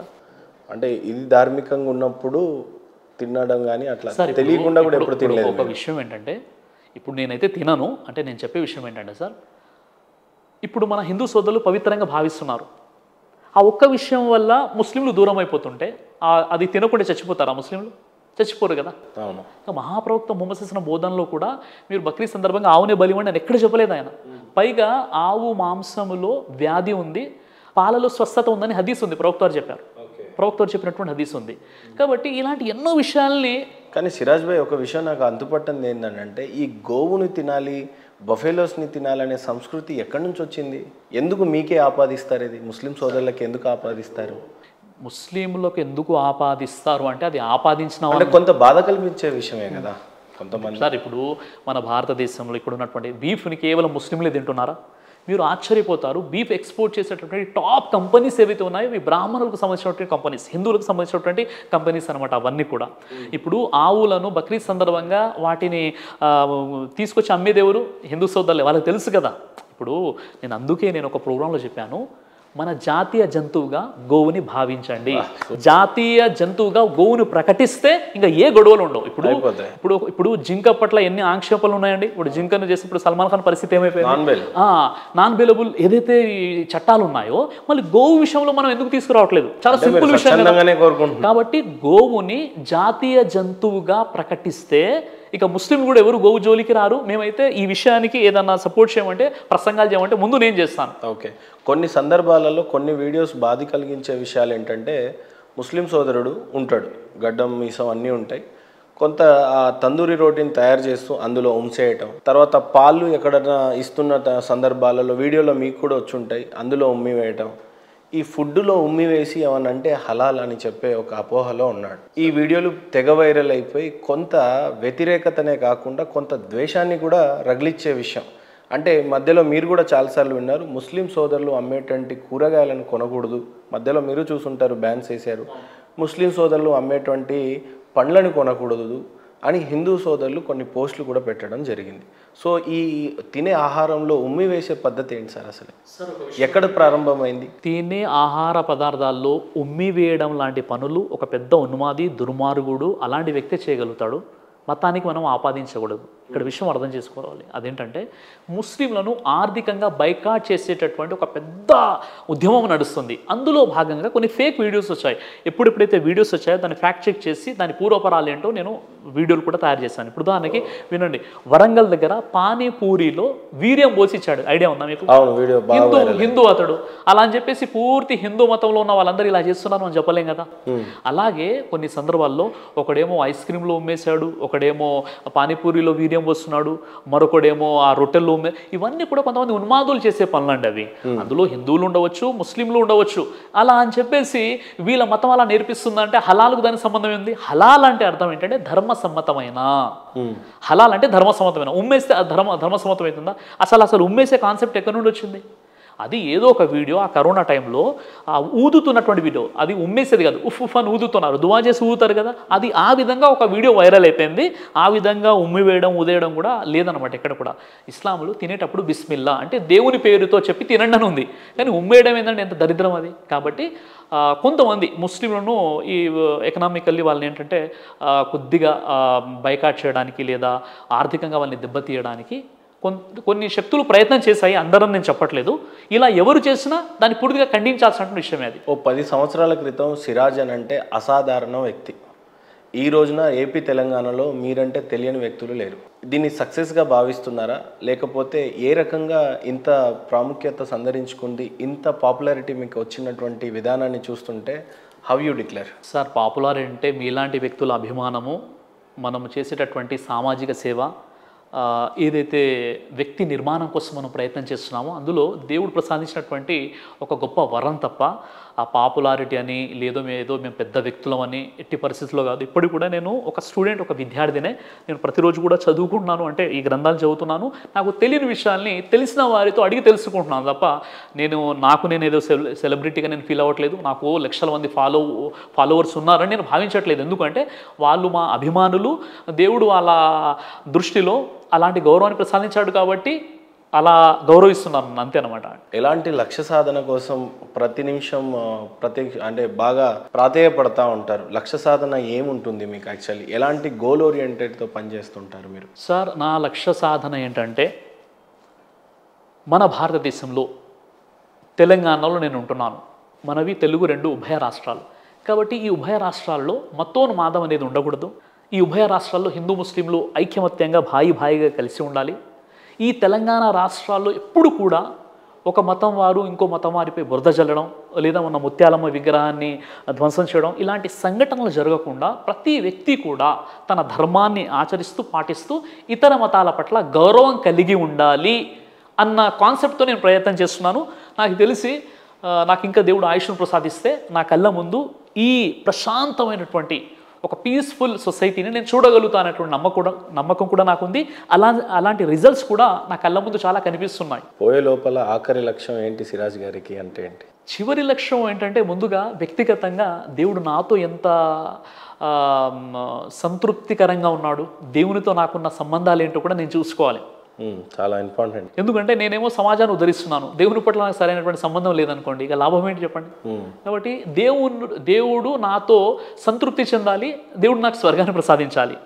కాబట్టి ఆ దేవునితో ఇంకా దగ్గర అవ్వాలి నేను. అంటే మేము చేసేటువంటి ప్రార్థనలైనా ఇంకా దువాలైనా నేను ఇంకా దేవునికి దగ్గర అయిపోవాలి. ఇక సమాజం కోసం నేనేం చేస్తాను అంటే నా సమాజం కోసం నేను చివరిగా అదే మాటికి చెప్తున్నాను, హిందూ ముస్లింల మధ్య ఐక్యత, సోదరభావం, మత సామరస్యం, దీనికోసం నేను ప్రయత్నం చేస్తాను. Thank you so much sir. Actually అడిగినటువంటి ప్రశ్నలు కొన్ని బాధ కలిగించి ఉండొచ్చు, బట్ సమాజంలో ఉన్నటువంటి అనేక విషయాల మీద చాలా చక్కగా చెప్పారు. అన్నిటికంటే మించి జీవిత లక్ష్యం చాలా బాగా చెప్పారు. హిందూ ముస్లిమ్స్ అనేది ఎప్పటికీ కలిసి ఉండాలి, అదే అంతిమ లక్ష్యం అని చెప్పారు.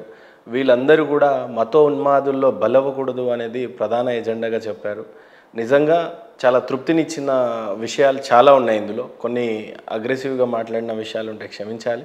ఖచ్చితంగా మీ లక్ష్యాన్ని ఖచ్చితంగా ఛేదించాలని మీ అంతిమ లక్ష్యం కూడా చాలా బాగుంది. అంటే మీరు ఎంతమందికి ఎంత బోధించినా చివరిగా నాకు దేవుడికున్న కాంటాక్ట్ కూడా అంతే బాగుండాలి అని చెప్పారు. మనస్ఫూర్తిగా మీకన్నా చిన్నవాడినే కావచ్చు, అవన్నీ సిద్ధింపజేయాలని మనస్ఫూర్తిగా కోరుకుంటూ thank you so much for coming signature studios sir.